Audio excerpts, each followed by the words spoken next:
Let's pretend we scored a goal! Let's pretend we scored a goal!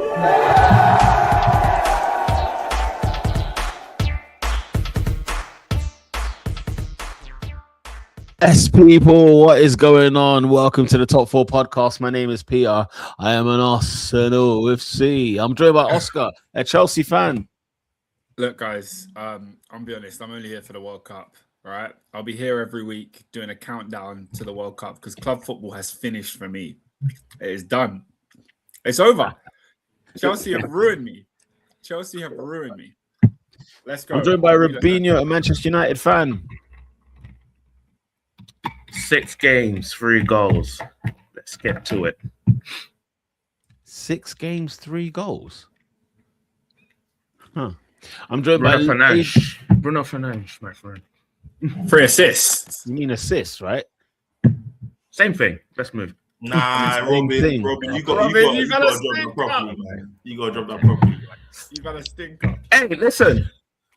I'm the only one that won this week, along with Ernie. So let's move. Wow. I mean, I won this week as well. That's another stinker. How many shots are in that drink? That's the first question. That's the first question. You know, Robin drinks Monster drinks at night. Like 17%. This is anything but Monster. I'll be so real. Oh, guys, it's mad. I'm joined by AD, a Liverpool fan. Mo Salah. It's not quite a retirement tour, but still got to celebrate the goal, man. Brilliant stuff. And I'm joined by Ernest, a Manchester United fan. Get VAR out of this country. Put it on the moon. Let the Martians them deal with that. We can't have this on Earth, man. Not anymore. Man. Not anymore. Before we get into the nitty grits, Oscar, is there anything going on in the comment section in the chat? Welcome. Look, there are comments. Yes. Let's go straight into them. Shout out to David. He says, big up Top 4 podcast. Hope everyone had a blessed FPL. He got 43 on FPL. What did you guys get? Who do you think Premier League player of the season is? Interesting. Premier League player of the season. Do you know what? I'm going to give it to Antoine Semenyo, you know, because to be at 2 different clubs, right? And rack up what he was doing at both Bournemouth and at Man City, kind of picking up where he left off. Maybe 2 different systems or 2 different philosophies, attacks, whatever the case may be. It's bloody impressive. I'd agree. To go from one football club to another football club in the same league and just continue. I think he's definitely got to be in team of the season for sure. My vote is him. Not player this season. My vote's him. Wait, hold on. Is this player of the season based on FPL or real life? That's in real life. Nah. He's not playing this season. It's better to the United boys, yeah? Let's call a spade a spade. We're dancing around it because we don't want to say it. But truth of the matter is, there's poor candidates this year, and Bruno's a front runner. Whether we like it or not, unfortunately, he is. He has to be. Adrian, I like He's it. a front runner. In a world where Bruno is a front runner, why is it so crazy for him to say Semenyo? Because Semenyo's not been the best player of the season. It's unorthodox, but I've given a good case. I've given a very good case for him. What he's done I hear him when he said what he's done is tremendous this season. Let's not laugh at the season. I think if we're throwing up a short list and Semenyo's in the top 6, like who else? Like he's the 3rd top goal scorer in the Premier League right now, and he has I'm trying to think of his assists. He's the what? 3rd top goal scorer in the Premier League. What, including City? Yeah, well, as in including City, yeah. But both his totals. Yeah. But it's his totals put together, bro. He's 3rd, bro. He's above João Pedro. How could you? You can't speak about that. He's got above him are strikers. One of them is Erling Haaland. The other one's Thiago. It's Thiago. He's got 15 Premier League goals. Like, it's a new name. It's a new name now. Like we tried the Rice thing that didn't work. We tried the Gabriel thing that didn't work. And I was just like, let's just throw some money on it now. No one was saying Semenyo player of the year 2 weeks ago. Let's be real. Adrian, that sounds like you projecting what you think. And by the way, yeah, can I just say, why anyone would tell Man him was saying Semenyo Player of the Year 2 weeks ago. he's got 19 goals and assists in all in the Prem. What 19 GA?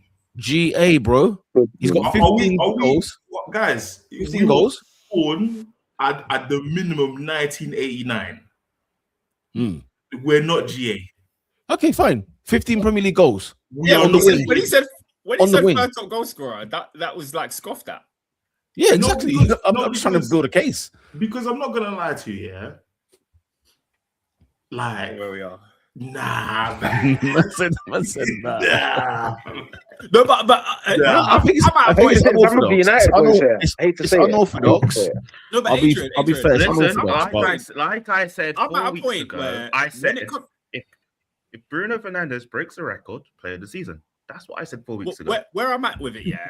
Ernest just said, nah, man. And I feel like when people were saying Rice player of the year, I was also saying, nah, man. And when people were saying Bruno player of the year, I was also saying, nah. So like whoever wins it this year, I'm just gonna be like fairs, man. It's not gonna be like, yeah, you were overwhelmingly player of the year. I'm gonna support my ballot. I'm like when Peter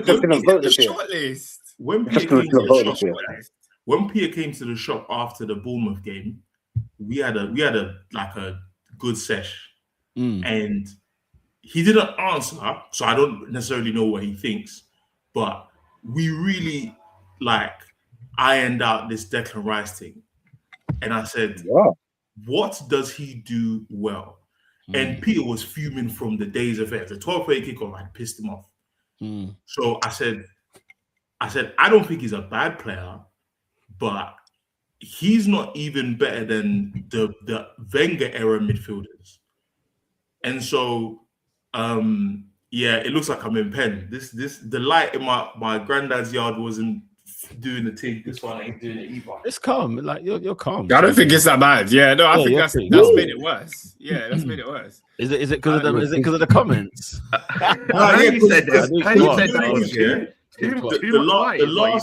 The last time in my old yard, I was like, yeah, this lighting situation. You know what? I think it's just my laptop. He looks like in his old yard that he was in the black and white television. So I think it's my laptop. But anyway, probably. Long story short, I said based on our assessment of Declan Rice and his ability or inability, now all of a sudden Bruno doesn't sound so crazy.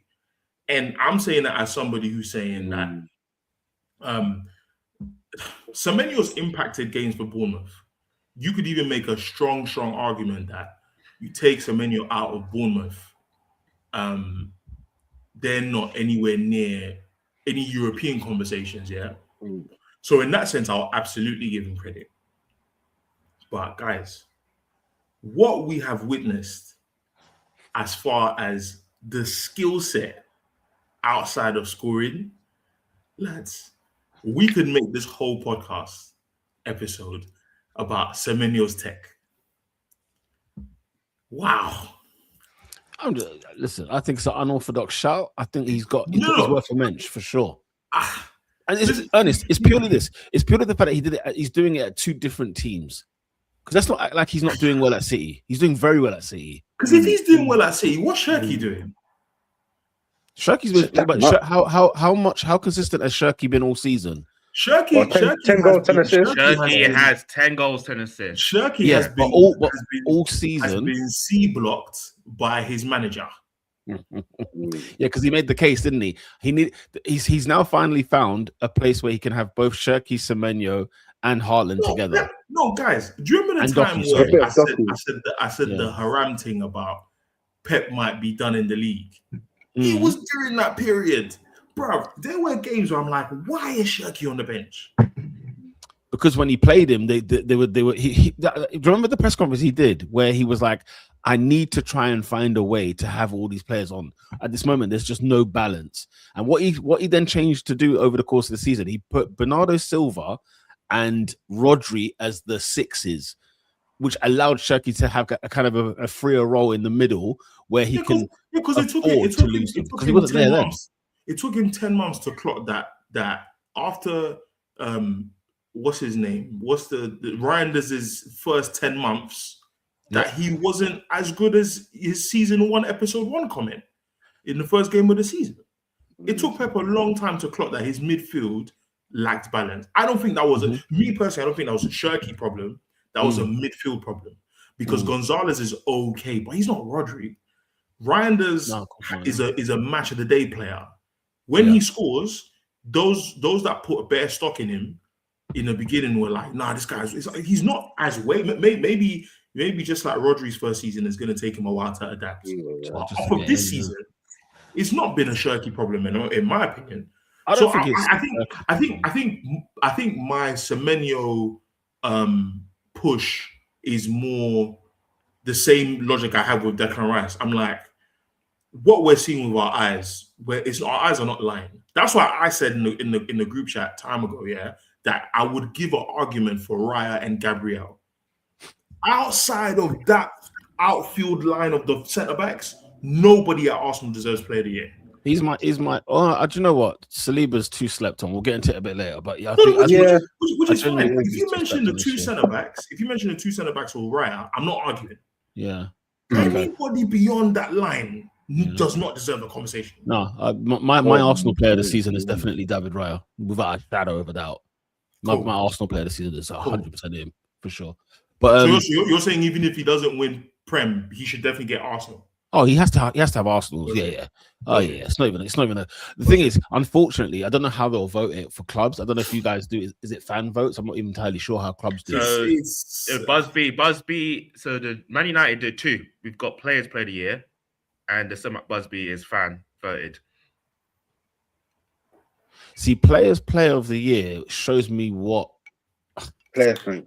It makes me feel like. So we've got 2. So, but the Sir Matt Busby one is the big one where the fans vote on.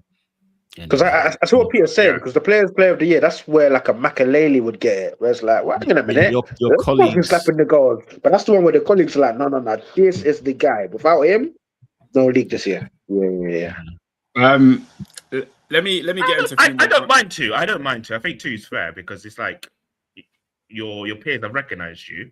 And that's fine, but then I think it should be done by the manager. If I'm honest, I think the manager should choose that. I don't see why. Players, I don't mind, but I think the manager and then the players. No. Manager. Why not? Because it's like your teacher giving the best student of the year. Surely that's the best person to judge that. It might be biased.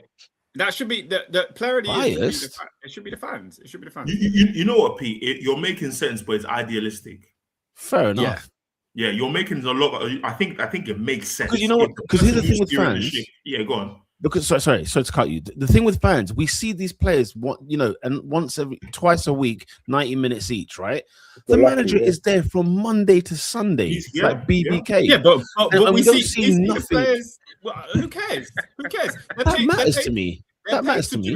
They're paid to do it on the match day, so we're judging what happens on the match day. Not just the match day, though. How much you've improved around the training ground. Could you argue that the players?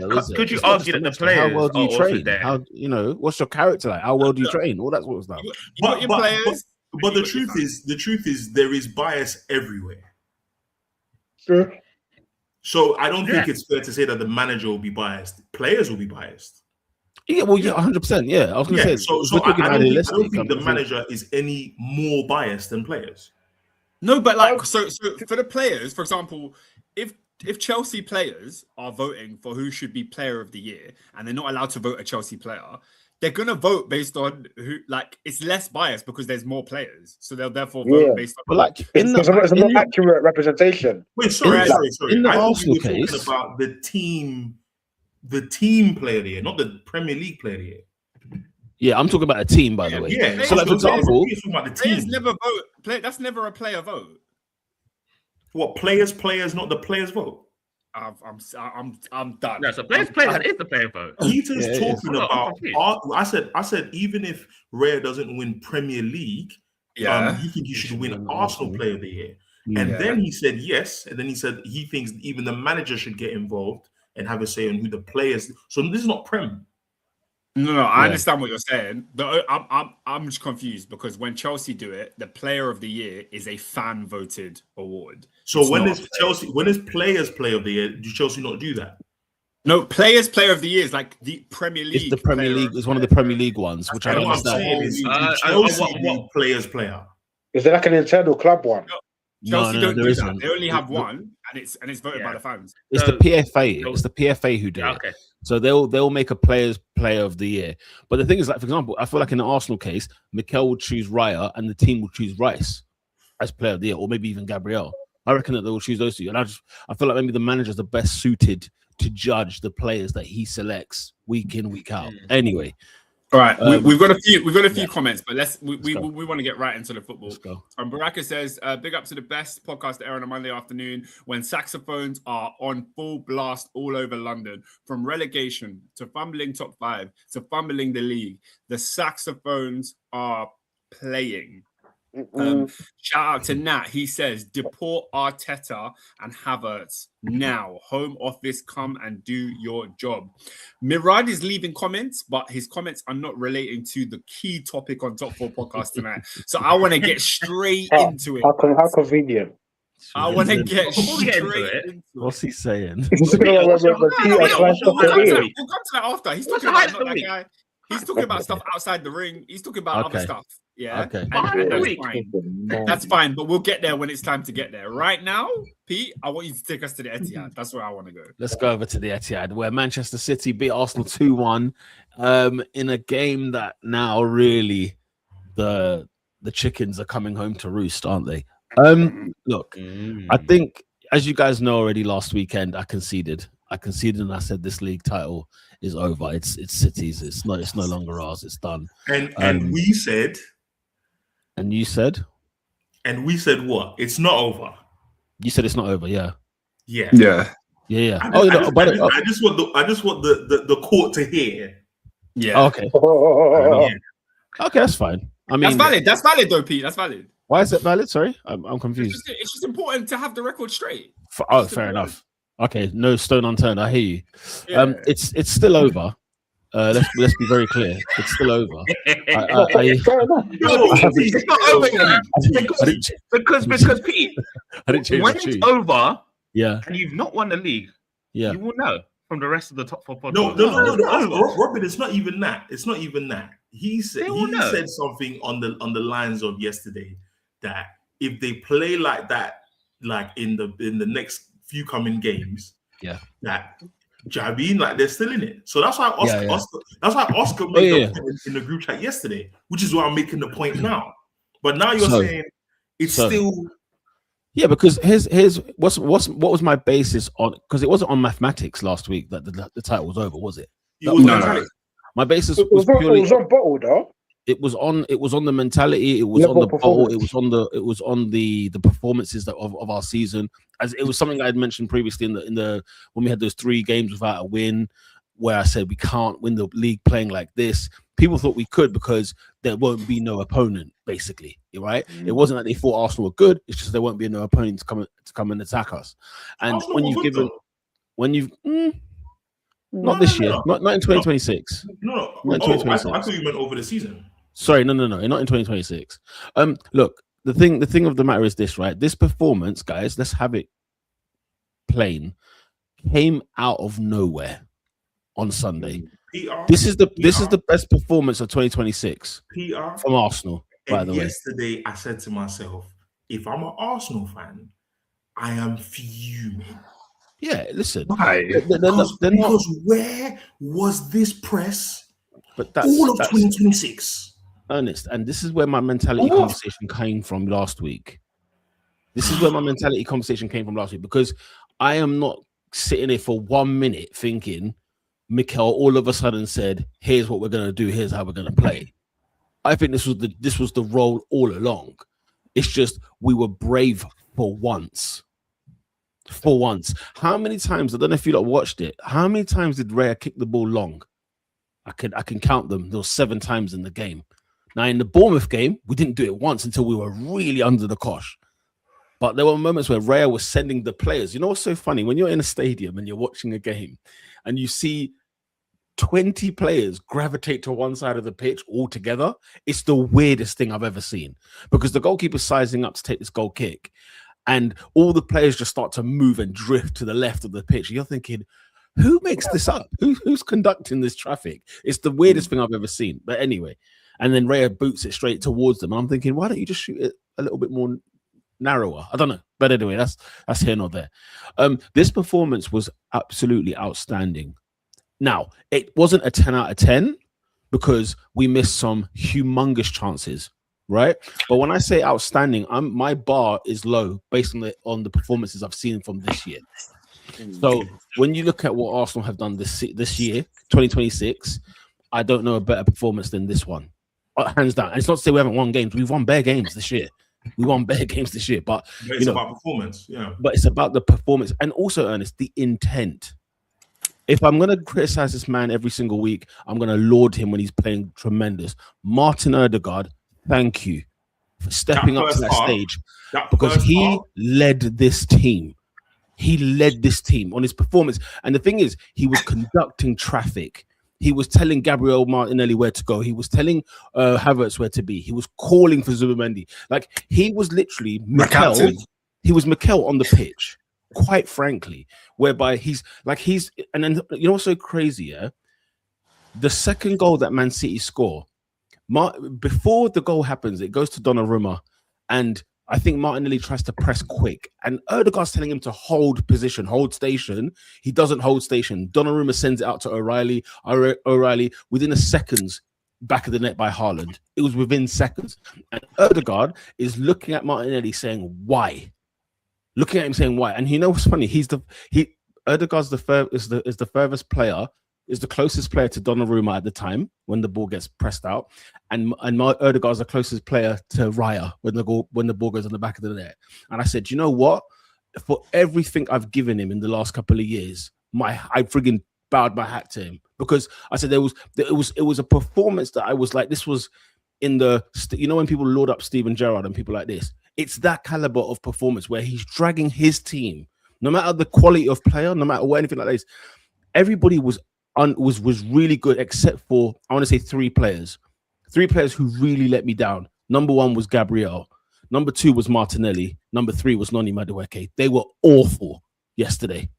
They were awful. And you know, Haaland, very clever man, because when he met Saliba at Wembley, found it tough, hard sesh. What he did in the Etihad, he met Saliba twice. He said, that's enough. I've had enough of you. I'm going over to Gabriel. And he rattled Gabriel. We could talk about it being a battle and, you know, this, that, and the other. It was man to man. It was tough. But let me tell you something. Gabriel lost the fight. He lost the fight at the end of the day. The goals we concede, I think, are mistakes. I think there were goals that we should not be conceding. Cherki's not allowed to pretend that he's in a school playground with acres of space. Because I was watching that goal came from like slow motion in front of me. And I was like, how has he got through and danced like this? And it wasn't even that not that spectacular, but it wasn't as silky and slick as it looked on TV. I'm watching this thinking, we can stop this player, chop him down. He's not allowed to get here. I'm not gonna lie, Pete. When he hopped over Gabriel's leg, yeah, I almost dropped. I said it was inch perfect of a dribble. Oh, it was precise. It was precise. And also, I feel like I've not seen a player like that in ages. You know, like that technique. Yeah. I've not seen that technique in a long time. He really reminds me of what's the West Ham you? Paqueta. I mean, Dimitri Payet. He really reminds me of Payet. Man. He just has moments where he can really turn the tune on. Watching that goal, like, and I spoke to a lot of Chelsea fans, and it's the same thing. It all reminded us of Eden Hazard. I was going to say, I thought do that in a title-winning game, like, this is the biggest game. That's one thing to do that against West Ham at home or whoever, but in crunch time when you need a difference maker, Oscar, it is a decisive moment. Yeah, like, and I feel like you know, like when I look at the body language of Man City, you know, like when it comes to these moments, you know, when things are high stakes, it's big pressure, this, that, and the other. It's not healthy when everybody feels that pressure. It's really not. But you know who felt the pressure in that Man City side? And it was only one player. It was Bernardo Silva, and that's what you need. You just need one of them with the mature head, with the cool head, to feel the pressure and make everybody else play like it's a normal Sunday in the week. And that's what, because nobody, except for the fans, of course, nobody, you look at City, there was no real pressure on them. Even Guardiola had his moments, don't get me wrong, where he was losing it on the touchline, because he knows, like, just like when Havertz scores the goal, it just when you think you're in control, in seconds, you could lose the control, basically. And that's kind of what happened. But it was an indication where when Arsenal are feeling a pressure, or when Arsenal are in a pressurized moment, all 11 players are feeling that pressure together. And that's not healthy. And that's what your captain is there for. That's what your leaders of the pitch are there for. They're meant to embrace that pressure and then let the other people do what they do best. And Rayan Cherki doesn't play like a guy who's going for a league title. He plays like a guy who just enjoys football. He plays like it's his debut season. It's like he basically. Do you know what I mean? So like him, that's kind of what Nico O'Reilly might win their first league title this season. It's astonishing. Thank you. Yeah, it's astonishing. So it's. I'm proud of the performance, guys. Let me be very, very clear. I'm very proud of this performance. And at full time, when the players came over to us and we were applauding them, we were cheering them, I think they were all taken a bit back. Even Mikel stood there for ages. Mikel just clapped us off for ages, because I think it was a thing of, how are we getting this reception when we've lost and we've kind of blown something here? Because at the end of the day, there's a way to lose. If we're going to lose the league title, there's a way to lose. And this is the way to lose a football match. But what we've suffered with in 2026, we've lost pathetically. You understand? Okay. Whereas yesterday we lost 2-1, but my God, we walk out with our heads held high at the end of the day. Here's the thing though. I went to the Etihad knowing the title was gone. I've gone to support my team. Simple as that. What's it called? What's the term? I grieved last week. And it's over now. So I'm in this position where I know we're going to finish second, and I'm just enjoying the rest of the season. Okay, that was my question, because what you said yesterday, and we all agreed, is that you can still win the league, and then what you said. Okay. What's the difference? That's what I need to hear. Newsflash, Robin, we will not perform like that every week for the rest of the season. Let's be very clear. Let's be very clear. Neither will see. Because I mean, City don't have to. City don't have to. That's the difference. I mean, they do though. They do though. You guys know full well. You guys know full well. Watch us against Newcastle. Watch us against Fulham in the next 2 weeks. City play Burnley on Wednesday, and then Arsenal play 2 Premier League games before City play a Premier League game again. Yeah. Just wait. Just wait. They don't fool me with that one performance of the season. They don't fool me. So let's keep the stats really. If you guys win all your games, City will win their games. City will it goes down to goal difference. City will be champion. Yeah. City will be champion. Let's say City win. Even still, don't think for a second. Listen. Let's be sensible, gentlemen. No. I'm stating pure facts. I'm just stating facts. But if City win all their games, they will be ahead of us on goal difference. Bear in mind, we're one goal ahead. They're 1 goal behind. They're one goal behind. And if it's not, Oscar, do you honestly think we'll score more goals than City between now and the end of the season? Nobody's saying what they think. Robin was just giving you a fact, and you interrupted his facts to say what you think. All right, let's hear it. No. So I'm saying that yes, it's not over and all that stuff, and we're all going on of the evidence has been presented for us of what we think is going to happen. Why? And I understand why do you think Mikel and the team don't think they can't reproduce this for the rest of the remaining games? That's my question to you. Because of what I said last week. It's the mentality, my friend. At the end of the day, like, I don't care how hurt you are. I don't care how tired you are. I don't care how much energy is left in the tank. Let me tell you something right now. Even at your weakest moment, when something arises, an opportunity arises, believe me, the adrenaline is to kick in. The adrenaline is to kick in. We've got the best squad in the league. We've got the biggest squad in the league. If there's any team that's going to be not tired, it will be us lot. Everybody else would have their excuse over us because we've got way bigger squad than everybody else. You know, at the end of the day, like I don't believe that they're gonna do this against Newcastle. Can I ask you a question, Pete? I have one more question, but Oscar, you go first because it's kind of like a roundup. It's like a roundup. It'll probably be the similar question.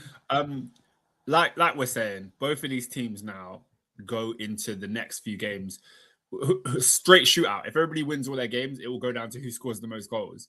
And the mood has been, will Arsenal bottle biggest goal difference, not most goals. Biggest goal difference. Yeah, you know what I mean, though. Because if we win 5-4, in games, do you know what I mean? You know what it means, though. You know what it means. Just to be clear, let's just be clear. Yeah, we have to be clear.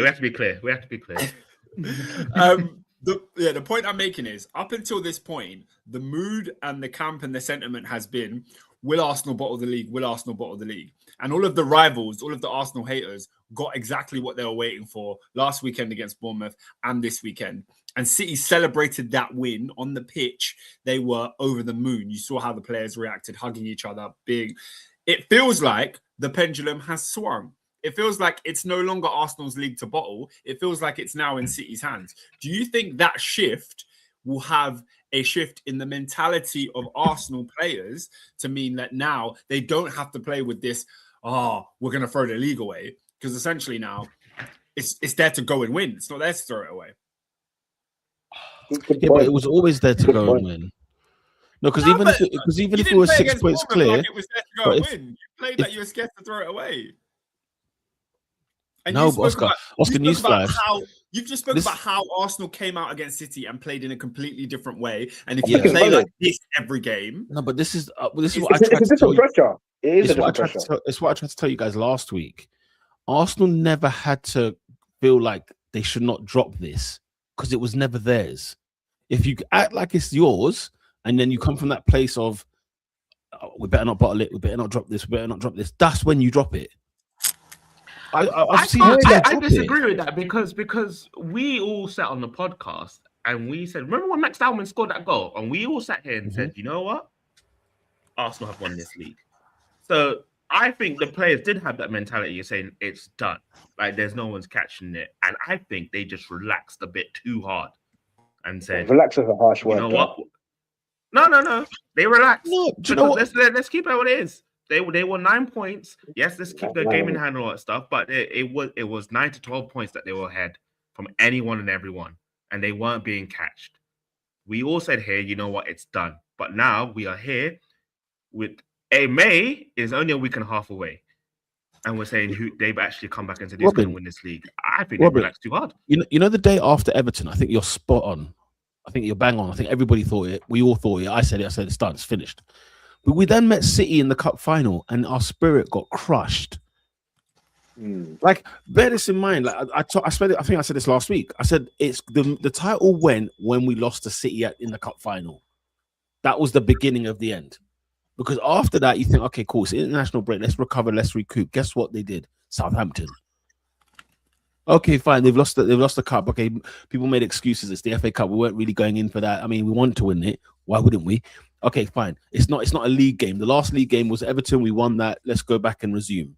Because I think the weeks before that, I think we beat Chelsea and whoever else. I can't remember who else we played. Brighton. We won those games. So we had 3 wins in a row in the league. But then we turned up to Bournemouth, guys. And I'm telling you, do not treat the different competitions separately. They were the same. It's the form. The form guide shows no win in 5. But what the Premier League form guide showed was 3 wins in 3 until we played Bournemouth. Now everybody's like panicking stations. When I said the cup final was where our spirit broke. Yeah, it was against our rival. It was against our rival, especially. Because when you look at this sort of Arsenal form, it almost looks like a trauma response. It does. And when you look at Man City, there's an assuredness. Why? Their manager's been here before. The manager's done it before. Bernardo Silva's got leagues to beat. I mean, you listen to what Peter was saying. Bernardo's the guy that I'll take the pressure on my shoulders. Cherki, you just play your football. So yeah, I think Arsenal, they were almost crippled by fear that they'll be caught. And you know what it is, Adrian, as well. Yeah, the manner of the beating at Wembley. Yeah, like they got they got panned in that second half. And I remember saying that the winner of the League Cup will determine what happens in the game at the Etihad. But I didn't think it would matter this much because in and around that period, Peter's right. Like there has been a slow mental drop where I look at it from this perspective. Like I work in a self-employed environment, and sometimes we've had situations where like things need to be sorted in the shop and people are waiting for the owner to come and deal with it. And me and D are like, bruv, if we need to get an AC fixed, we can't wait for the owner. Let's go do it ourselves because we work it. And I think there's a level of ownership you need to have over the fact that City and Liverpool effectively gave over the title between August and December. And one of them has fallen off a cliff and the other one has just said, we'll just be in and around, prowling, just to see if your chain is real. And Arsenal is literally giving City this title. And by the way, as much as I wax Liverpool about the performance because of how low the bar was, let's be very clear. Because in the same breath, can I also say this? When Havertz goes one-on-one twice, you have to finish. Pete, you have know to, what? when you give the free header, you have to the header, finish. even the header, you mean? The header is where I'm like, how? I mean, listen. You know what, guys? Yeah, almost the fire silence. 6'4". I'm never one to like shy away from a festival of slaps for this youth, yeah. But I told you, look, this is the best Arsenal's gonna get if you compare him to Gyökeres, because the pace of the game would have left Gyökeres in the dust. Because we don't play to his strengths, yeah, correct. I think Havertz did well, considering his form this season, considering how little he's been utilized, and considering what the task was he was being asked to do in such a game of this magnitude.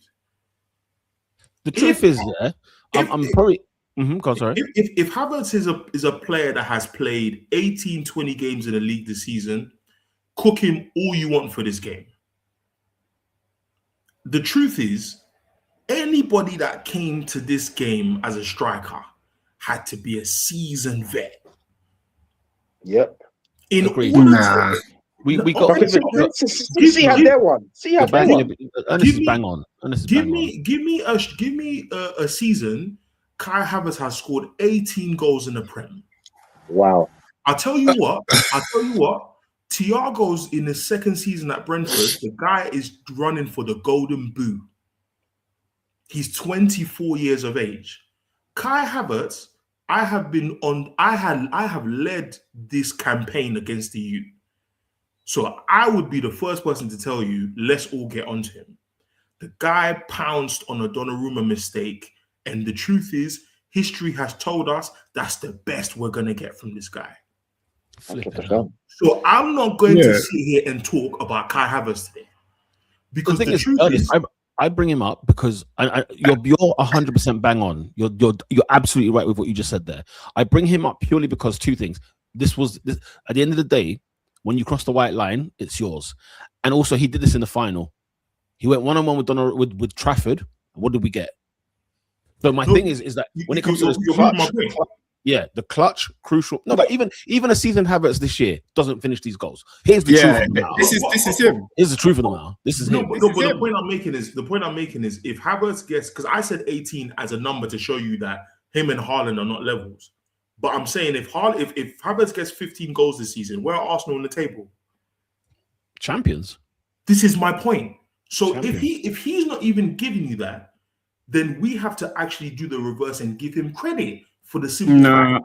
I think Havertz was good on Sunday. I think Havertz was good overall on Sunday. Honestly speaking, with everything I said, when you consider how many minutes Yeah, how many minutes he had, and even we tactically changed, didn't we? We had a different approach to the game on Sunday, right? Guys, Fresh, brand new. Gyökeres does not score on Sunday. No. And yet Gyökeres should have been in there earlier, which is bizarre. I have to intervene right here because when I look at the standard of the play of the entire game, I don't think Havertz had a horrible game. I think in terms of what Arsenal were trying to do, he did a lot in terms of holding that line, and he definitely did better than Gyökeres would have done. And then the first goal is just proof of that, just hard work and pushing yourself and getting to the limit. But at the end of the day, everything we have spoken about, Arsenal season is culminating at the Etihad, where you have to go and get something from the game. And he didn't Oscar, have who one. had the better game? He had the better game, Haaland or Havertz? Let me land. Who had the better game? I'll answer that after. Let me land my point. He gets to the point where you get 2 opportunities in the second half. One of them is played through to him by Odegaard, one-on-one chance. You've got a shot at goal. Haaland got that shot on goal and he pulled the trigger and put it in the back of the net.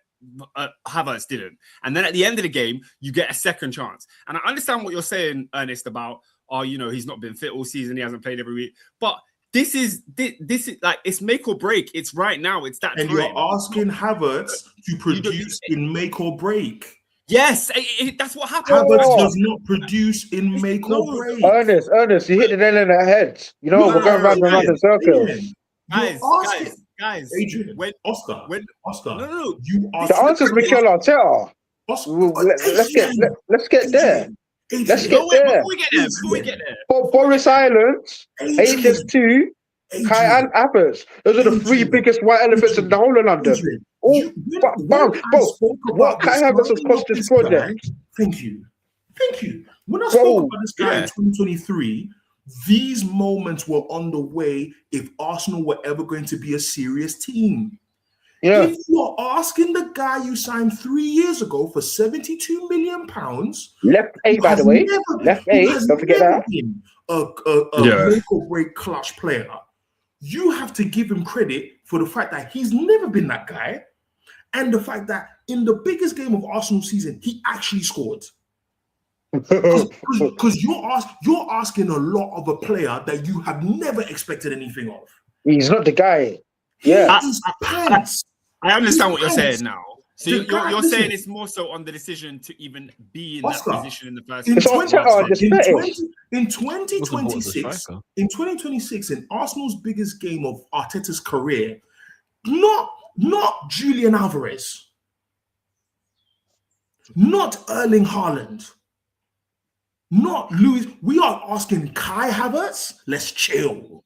Yeah, but I think, for example, earlier we were talking about the whole, the Max Dowman goal. A few years ago, it was Reece Nelson propping up. Man United have won leagues where Makeda scored a last-minute winner. I just feel like sometimes it doesn't matter who you are. In the moment, go out and do the job. Oscar, no.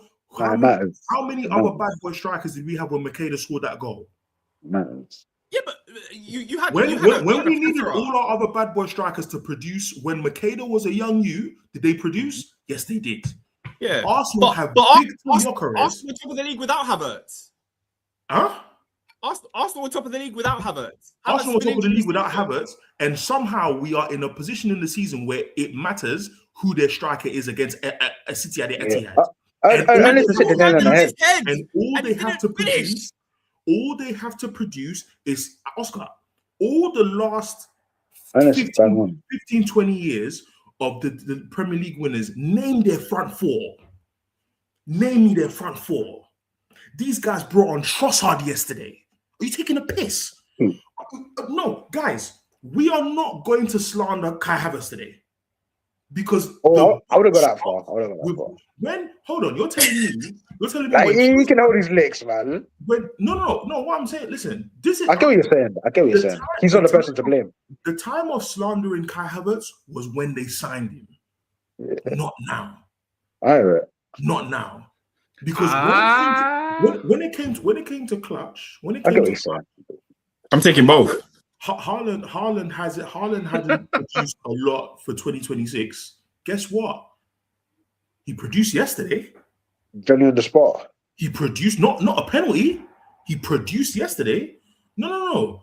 This is not Havertz prop. You listen. You lot know. Listen. I don't have to prove what my opinions on Havertz are. You lot know where I stand. I dissed him after Chelsea won the Champions League. I don't give a damn what goal he scored in the final. Because when it matters, you need guys who are going to consistent. If we're talking about Havertz today, we are missing the mark. We are completely missing the mark. Completely. Yeah, I was just basically doing a match analysis in terms of the fact that when our big moments came, he missed them. He did. And the thing is as well, like at the end of the day, like look, we performed well and whatever have you, but it was after the fact that City are here. Do you get what I mean? I remember last year when I was spitting blood on the podcast when we got that 2-2 draw at Liverpool, because it was like all of a sudden we finally have put a game together. Do you remember when Mikel lost the plot and it was like Anfield. Last week, last season. Sorry. You know, I think meant this year. Oh. No, last season. So it felt like last week. yeah. So listen, I think you're bang on there. I mean, some of the stuff in terms of in the game, I can't believe you took Eze off, because Eze was probably one of our good players there. I can't believe Yokere's only got 6 minutes. Can we park on that though? Say again? Can we park on that? Like Eze's probing, he's getting more involved in the game. He's literally just hit the post, rattled the post moments before, and then I started taking him off. He started. You know what? You know, to Ernest's point earlier about Havertz, right? If you think, right, Eze played left wing against Villa at Villa Park. We lost 2-1. He was at fault for one of the goals. Never played again. We never saw him again. And again, in the biggest moment, and this is where you have to critique Mikel as well. In the biggest game of the season of his life, he then decides, I think we should put Eze on the left all of a sudden. And it makes you do think, like, you know, had we given this kind of attacking minded setup in previous games, in the Bournemouth game, for example, you know, losing at the Etihad may not matter, because we'd still be 3 points clear. This is what I said to you last week. No, but like what I'm saying is, as in, that's what I'm saying. I'm critiquing Arteta where it's due, because this attacking lineup that came out, I was gobsmacked, because I was never seeing this happen. Eze on the left at the Etihad, no way. And this is the point I'm making to you, that we can discuss mentality of the players, and that will hold its place in the conversation. But when I look at the setup, when I saw, even when you put in the group chat, you said Eze and Odegaard, okay, well, what's going on here? Yeah. Are you telling me there have not been at least 10 games this season where that same formation could have been played? Oh, 100% it should have been. And so if that's the case, it's the pie chart of blame is on one guy. But not for losing the league. No, Ernest, I agree with you that there's a part that he plays in. I'm saying for losing the league. Because look at what City went for. 4-2-4. What's it called? Was it in or out of position? I've forgotten which one. Yeah. But it allowed. It was like a 4-4-2. It was so offensive. We saw how bad Semenyo's touch was on more occasions than we should have. Yeah. Because City were all out attack. The 2 times I think they've been a bit timid was when they went to your ground. I think they had like 35% possession. Yeah, that was so weird. And this season when they went to the Etihad, they were kind of on a counter-attacking team, because you lot were onto them. And I'm like, the Arsenal that I remember that made me think, if this guy gets the personnel right, it can go well for them. That football died. Maybe because your guy got PTSD, bro. Maybe Mikel, right, is lying in press conferences, but like he was questioning this pre-match, right? And it was a thing of, we always go with an attacking mindset. We always go with the game to win, because they were asking him about getting a draw at the Etihad, whether that will suffice. And he goes, draw is not good. We are going to go for the win. That's what he said. He said, like we've always done this season. So maybe expect him to say anything else. I don't expect a manager who's going for the league to say we're trying to play defensive. No, but as in terms of the idea that we have been reserved, in a sense of, like, you're saying the personnel is what will determine whether we're intending on attacking or not. Whereas absolutely. I don't think it's got to do with the personnel. Because whether it's Martinelli or Eze on the left wing, those are forward players. You know why I say that? Because look at the goals for and goals against this season. Why are you not clear of City? Because City have better forwards. But you have more forwards. I mean, but City's are better. Cool. But even if Do you know what I mean? even if we say all your forwards have 7 or 8 goals, I said this last week. Doesn't that what's the question you were saying? Is it for or against, or you mean goal difference? Sorry, 4. Yeah, it's not goal difference. 4. Goals 4. Oh, okay, cool. We're okay. They're 2 goals more than us. And they have, and my point is, why, with the advantage you've had numerically in terms of points, has there not been also a parallel with how many goals you have scored this season? I don't think that's a Mikel issue. That's what I think. Like at the end of the day, the whole front line. No, but hang on. Why can't Martinelli give me 7 league goals? Why can't Trossard give me 7? Why can't Saka give me 10? Why can't Gyökeres give me 15? The thing is, I don't think that's a Mikel problem. Man. It is underperforming. Agree. It's underperformance for sure. Saka was performing before he ran him into the ground. Yeah. Martinelli has had 1 good season under Arteta. And that situation, let's chill, man. That situation has not been arrested. And then to top it all off, you sign Eze. And the reason why I'm bringing up Eze is because I don't know if Arteta was sure where he was going to play. Do you know what's funny, Ernest? If there is a big marker against Mikel where I have no case for, because we've said this multiple times on this podcast on multiple players, because we've said this about Kai Havertz, because obviously he wasn't bought to be a striker, by the way. We said this about Declan Rice. We're saying this about Eze. And the real question is as well, what was Martin Zubimendi bought for? Like, Pete, that's the thing. For me, though. No, that's what I'm saying to you. I'm saying if there is a line where even I'm like, listen, this is not defendable. You've mentioned like 2 players in your spine. And I'm saying I can't look at anybody else. Because even Norgard, the Norgard of it all, let's have it right. Norgard should have 15 games this season. But no, you guys are gaslighting me. Adrian, they're gaslighting you. I am agreeing with you. I'm agreeing with you. Adrian, I'm agreeing with you, Ernest. Adrian, there is a torchlight and propane in the air. No, the truth is, Ernest, no, Ernest, I agree with you in parts of some of the things you're saying. That's Robin, the truth. They're gaslighting me. Can I not agree? Right. I deal with it every week. Can I not agree? No, Robin, let's look at this guy. It's all right. I deal with it. No, Ernest, here's the thing. I agree with you in a lot of the things you say about Mikel, 100%. The bit where I disagree with you is that he's the reason we don't win the league this year. I'm saying I he's don't agree with 51%. Say again? I'm saying he's 51%. I'd say he's 30. Nah. I'd say he's 30. Nah. Anyway, and this is what I'm saying. You can't go with this. Hold on. You don't care how it's split. As long as it's Arteta's to blame. I can't lie. Adrian is 51.5%. It's the same metric I gave. That's a 45.1. After a certain amount of I'm going mad. 50.1. Don't mind. Alone. What is happening? Because you are the common factor. You are the constant. You are Robin for 6 years. Robin for 6 years? No, I'm looking at you now because you tried. It's not like he hasn't tried. He's tried. Arteta is a good coach. Let's have it right. The guy's a good coach, but for 6 years, players have come in and out of the team. But you want me to somehow believe Zubimendi, who came this year, is part of the reason you're not winning the league? This is one guy. I think collectively, like I said, anyway, we went in circles on it last week, but I don't think Mikel's the reason we lost the league this year.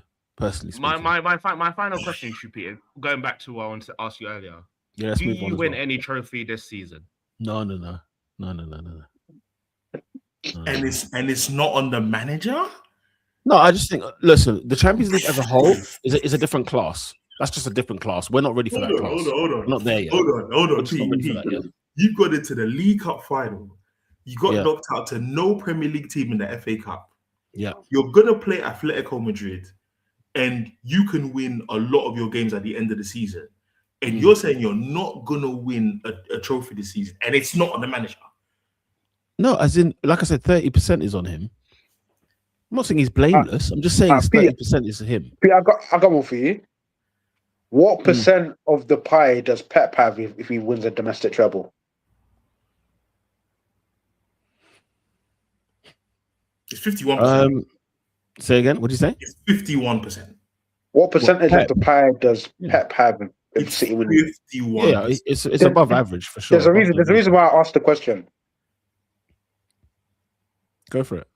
So no. So he's saying it's what 51%, right? I'd say it's above 50% for sure. So why is it above 50 for Pep winning and 30% for Arteta losing? Like, surely the manager holds because you got to look at slice of it. Listen, I keep saying this to you guys. Like, for example, if like you guys all have jobs, right? Your manager tells you this is the best way to do your work well.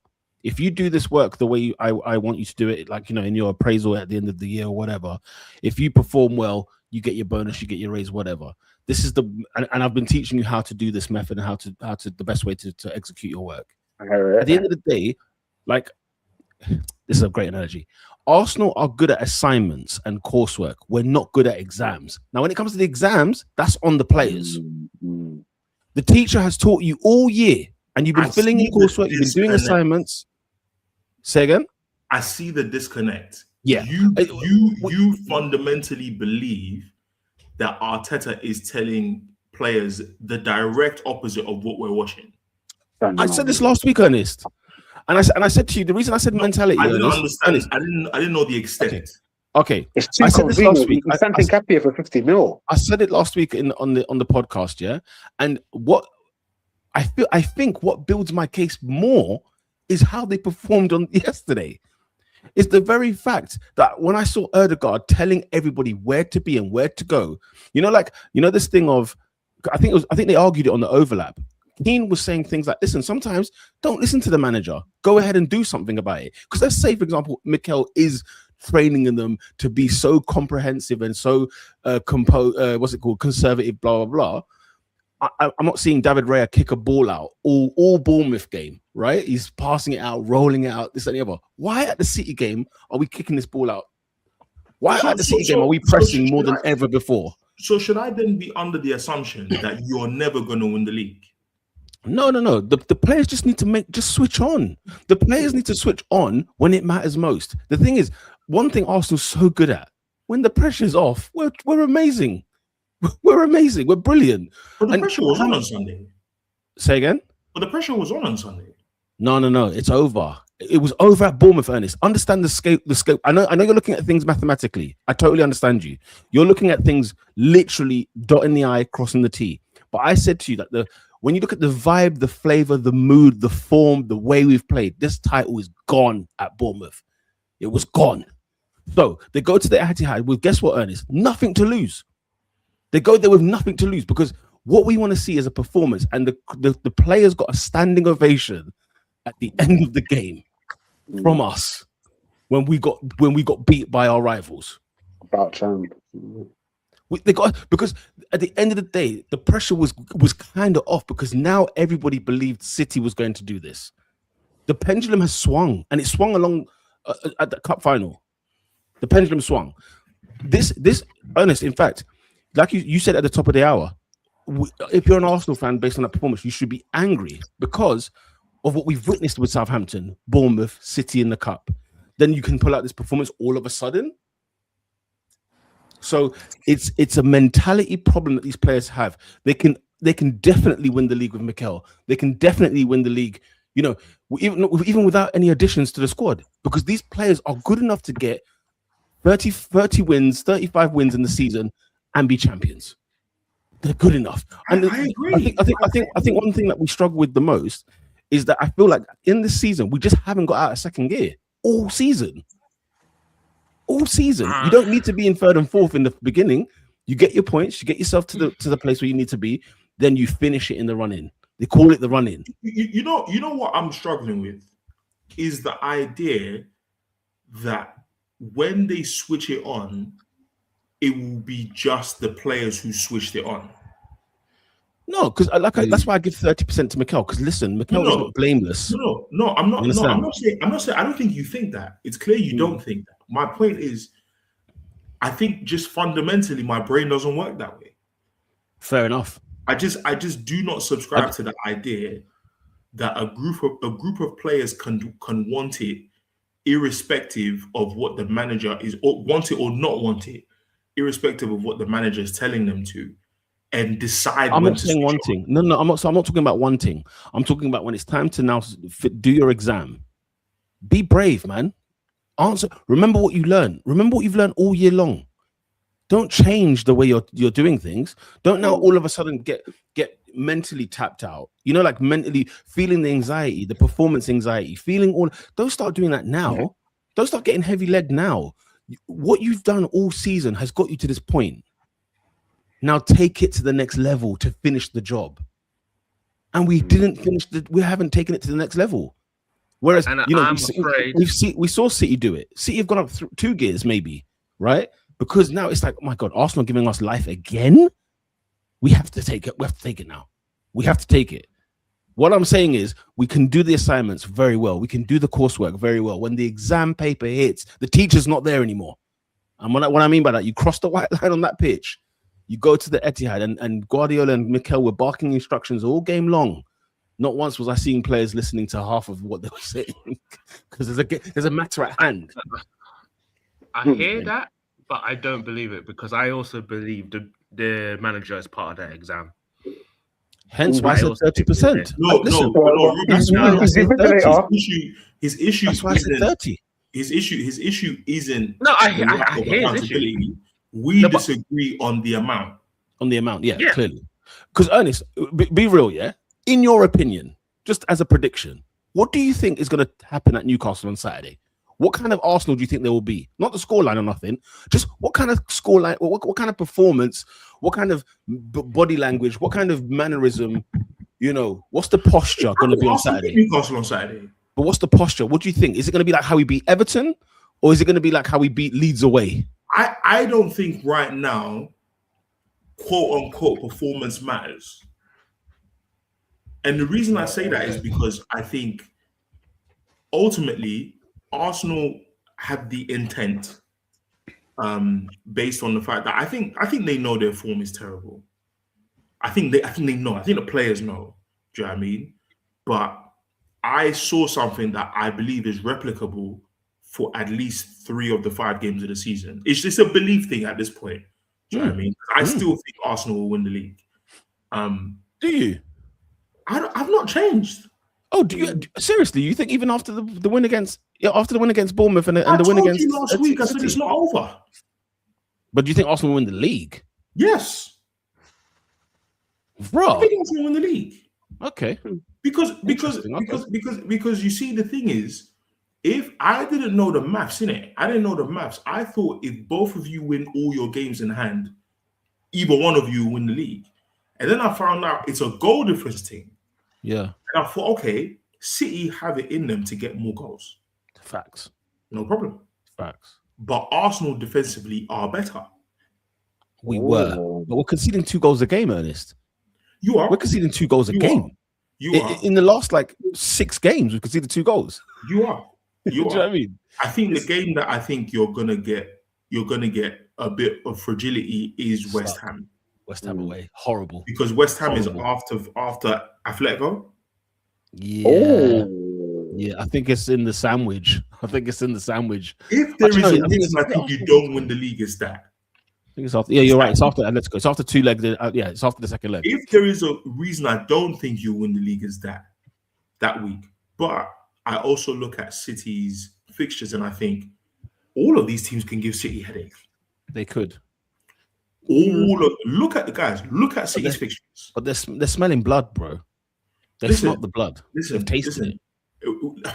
Listen, I'm open, as we all are, to being wrong about stuff. If City win it at the end of the season, cool. If Arsenal win at the end of the season, it is literally 50-50 at this stage. It is literally 50-50. A large group is going to be right and a large group is going to be wrong. I'm okay with it. I personally want the season to end. I want the World Cup to kick off. Do you know what I mean? How many of you guys think City will drop points between now and the end of the season? I think you both will. Yeah, both teams are going to drop. There's a lot more twists and turns along this ride, guys. Absolutely. It's gonna be I think Arsenal dropped more points than City personally. Yeah, I think City are capable of a draw, but I think Arsenal are capable of losing a game. Them ones they go and draw with Bournemouth away, and then that's when we slide against Fulham at home. Yeah. I can Still see got you 2-2 in them losing. somewhere. I can see you lot losing to West Ham. Speaking of West Ham, they're currently 0-0 at Selhurst Park. It's 0-0 at the moment. Come on, it's West been Ham. all it's been all West Ham. Come on, West Ham. Come on, y'all. It's been They all got West Henderson Ham. making world-class saves. Yeah, they're out here. Come on, man. Let's go. All right, we've spoken long and hard. Pause about this fixture. Just a bit of fairness, because obviously there's been a lot of comments about this game. Just to Apologies. shout out PR. Nat says he said 30% for the manager, losing the only player in the squad he didn't sign is Martinelli, 1 out of a 23-man squad. How can it then be 30% him? Basically, is what Nat is saying, which is a fair thing to say. Yeah. I'm scrolling through some other comments. Miri says it's not a title-winning game because now every game into the end of the season is. It could be though. Yeah, if we both win the remaining 5-6 games of the season and City win on goal difference, it's because of what happened at the Etihad. Yeah. The thing is, that's why my spirit was done against Bournemouth. It was done. Also, Nat wasn't very happy with you, Ernest. He wanted to kill Havertz today. He said when we discuss Havertz being the biggest waste of money, he wasn't listening to what I said. Yeah. He wasn't listening to what I said. Yeah. And then lastly, we got David who says, since the birth of the podcast, I've been screaming for a striker. Why in 2026 am I still screaming for a finisher? So I'll disagree with David on this comment here because caps lock. He's screaming.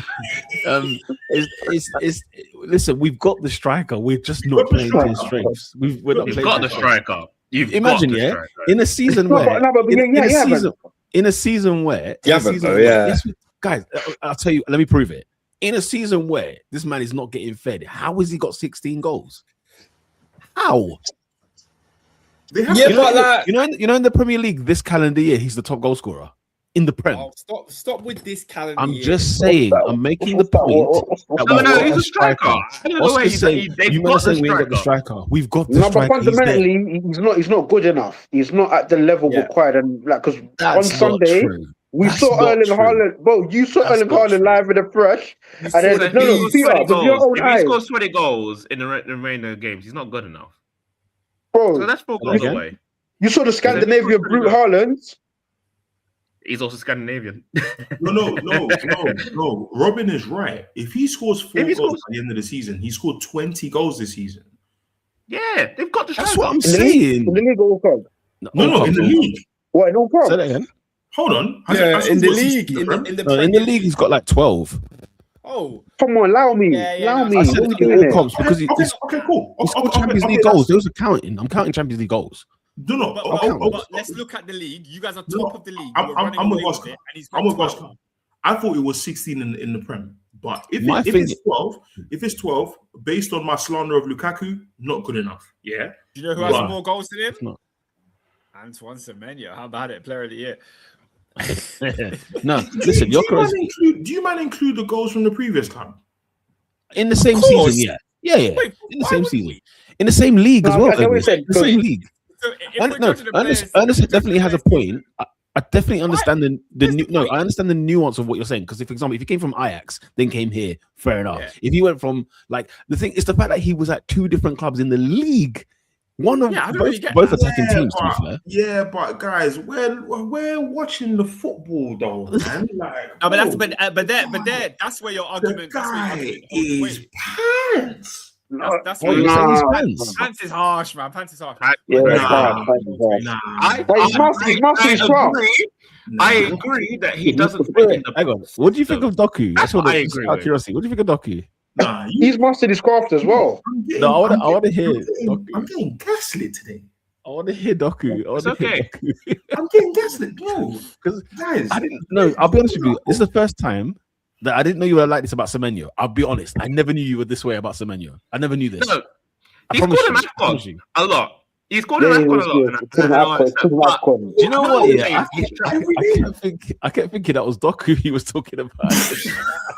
No, to be fair, it says about both of them. To be fair, yeah, I No, hate but- AFCON about But to Doku. call him Trash is a bit harsh. That's harsh. Trash is harsh, man. Hold on. Yeah, trash is harsh. Trash is harsh. No, this is what I don't like about you lot, yeah? I listen to the metrics and the bar of who you lot rate. No, we're talking about this season. By the way, we're talking about this season alone. We don't have a plethora. We don't have a plethora of options.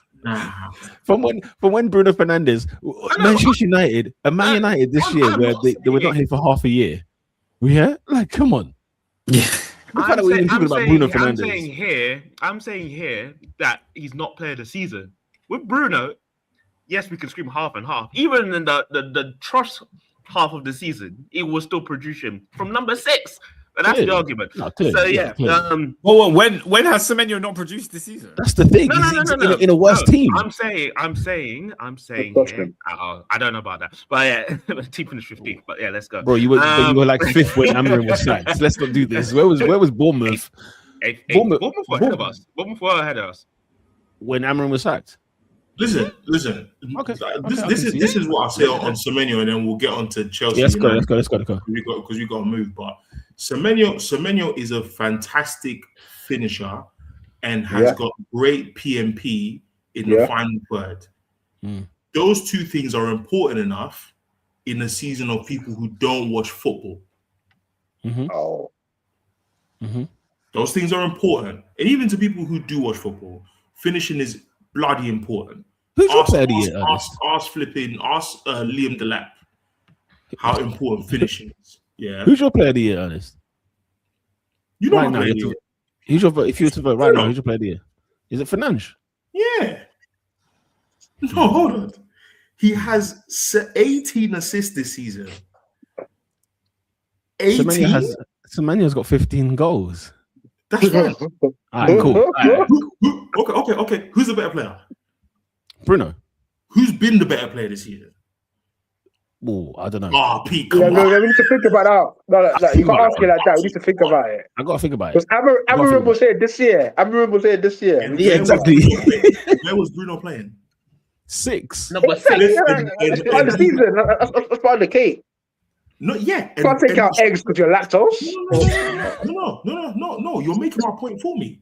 If you're producing from 6, we know you're not 6 and you're still producing chances, and then you start producing more because a manager with a brain has put you up top.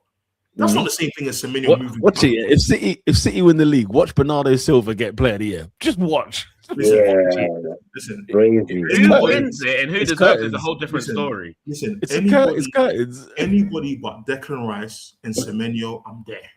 No. Bernardo's egregious. Sorry. Bernardo's Bernardo egregious? It is. He was looking cooked 2 months ago. And then he's turned it on in like the last month. Fair play to him. But one cheeky move to the 6, where he doesn't have to play much part of the game. And now he's looking superb. I'm not gonna lie, Adrian. You're right, yeah. But agenda's got agenda. Agenda have to run.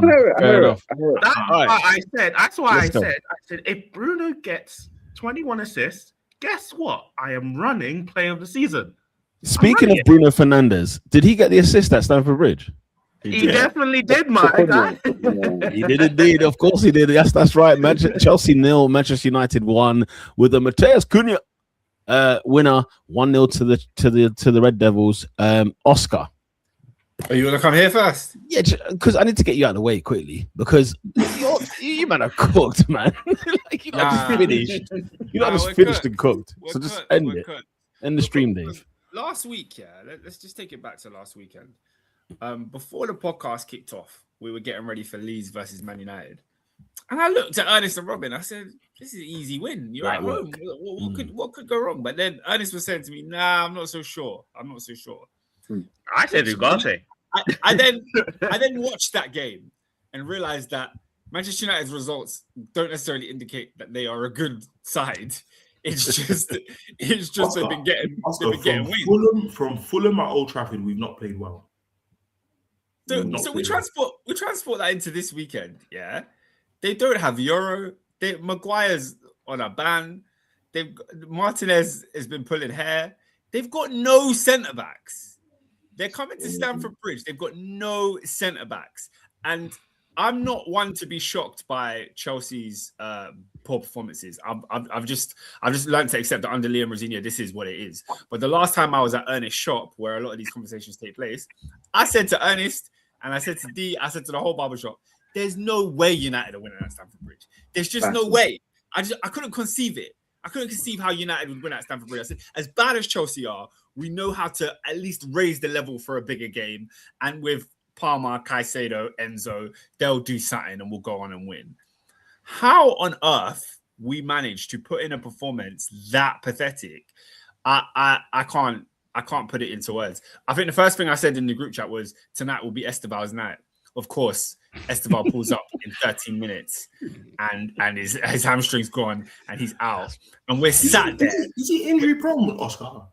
He has been this season. He's had 2 hamstring injuries. Wow. And they've stopped him from playing. And, you know, the report came out today. 2 hamstrings.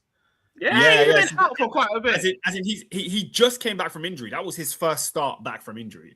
All the other games he's come off the bench. Man. So you need a masseuse. His first start back from injury, and then he didn't even get to have an impact on the game. And then we're left with obviously Palmer in the 10, but Neto, I don't even want to speak on that Argentinian guy because my goodness, Garnacho. Neto. And then Who's that? You're making him to that. But if I speak on the game in total, like the game went as one would expect. Chelsea at home tried to take the game to Manchester United, but we did not create a damn thing. We didn't. In the first half, we had more of the ball, created absolutely nothing with it. And in the second half, once we were 1-0 down, chasing the game, we had the ball in the final third consistently and were never in any danger of scoring a goal. Like Manchester United literally had Mazwari and Aiden Heaven as their centre backs, and we gave them nothing. I think Heaven won man of the match. He was my man of the match for sure. We gave them absolute. I mean, it should have been a yellow, but fair enough. We gave them absolutely nothing in this game. No threat. No fear. No jinky majink. Like that was ironically that was Liam Delap's one of his best games I've ever seen him play in a Chelsea shirt. He actually tried to be a handful, but when it came to the final moment of actually finishing the game. Like he hit the bar from a header, and it all boils down to one thing. It all scored an offside goal as well.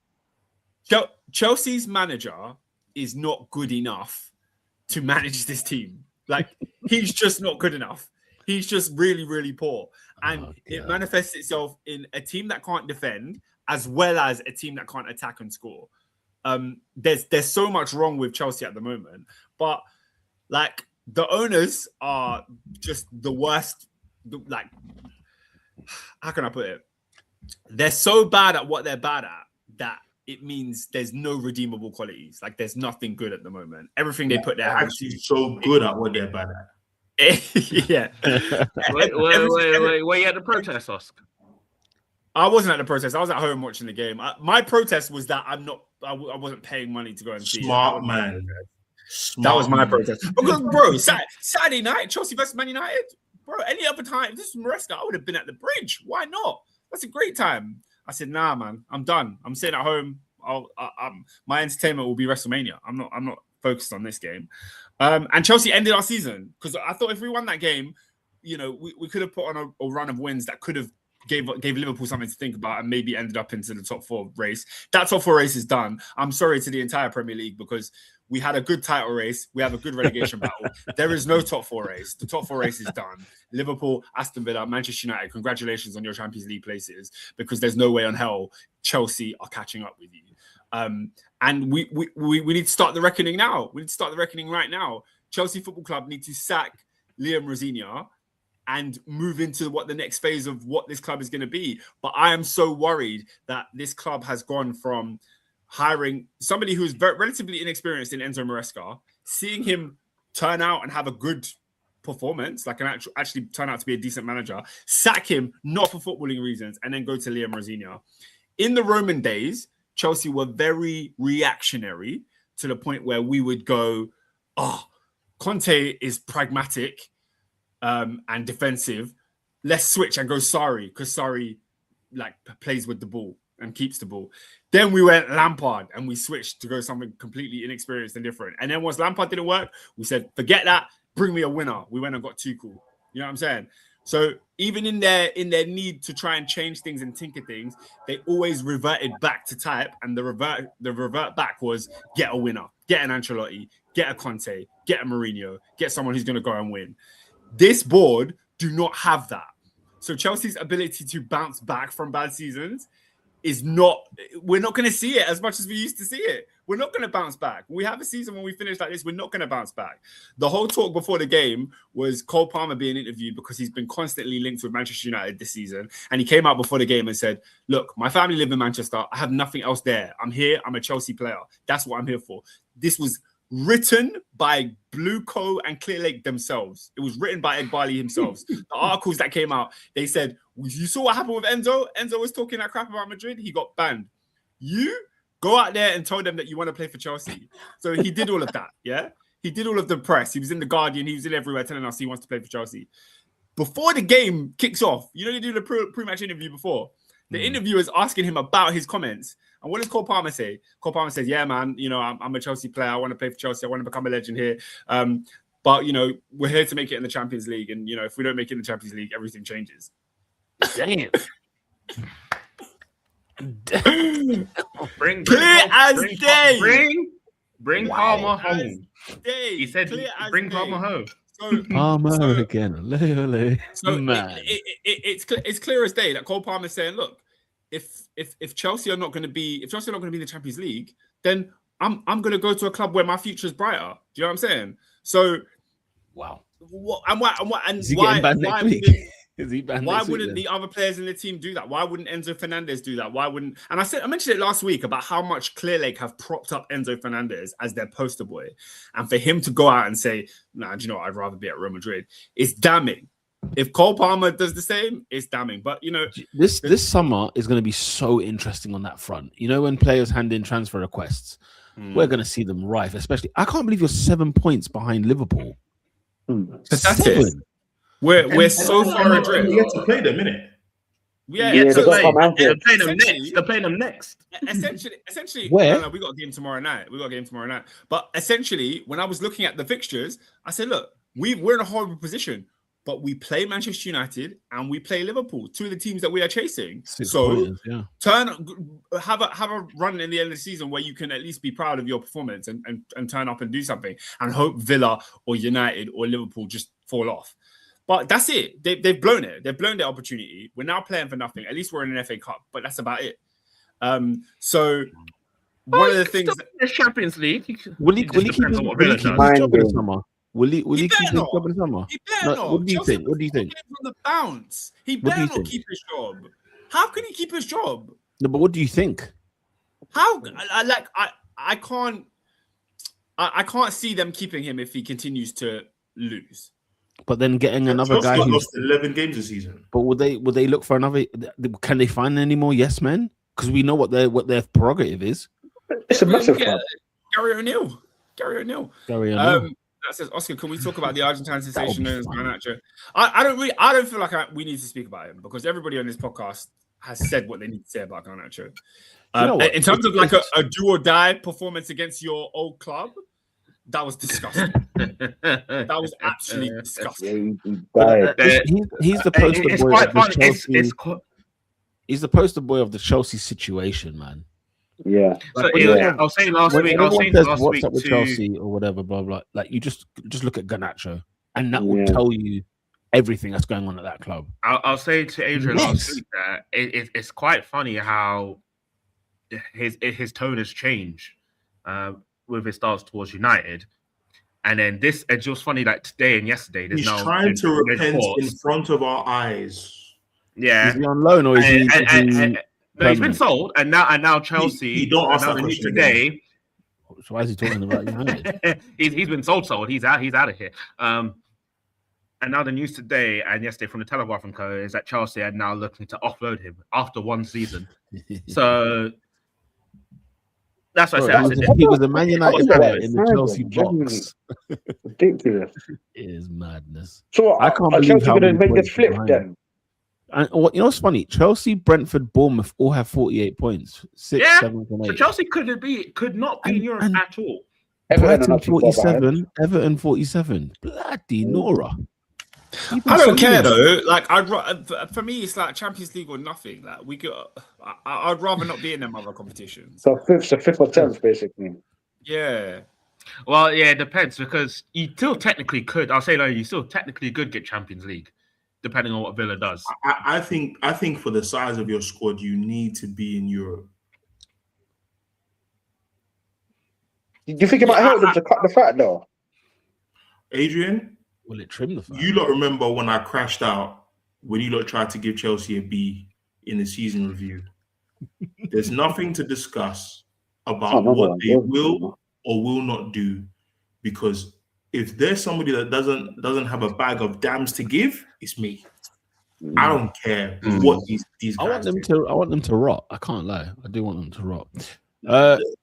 Man United of it all. We'll talk to us. Chelsea winning against one of the rivals for the top 4. 3 points. Finally winning at Old Trafford as well. Stamford Bridge, sorry. How are you feeling? We repeat the same thing that we repeat every year. Chelsea Man United is one of the worst games to watch. Period. Honestly, I missed out on the Copa del Rey final for this nonsense. Couldn't believe it. Howler for me. That was a great game as well. Superb. Man United, for the lack of defenders and all that stuff, my biggest issue this week, and it pretty much firmed my stance of like Carrick can't be a long-term manager, is because whilst we got the goal, Chelsea at the start were peppering us, and after that, Chelsea were also peppering us. The players were tired. There needed to be fresh rotation. We didn't make our first sub until the 82nd minute. It's just like I get the squad's depleted. I get it, all that stuff, but there's still players that you can bring on. Cunha, despite the goal, was awful. He was better than it showed.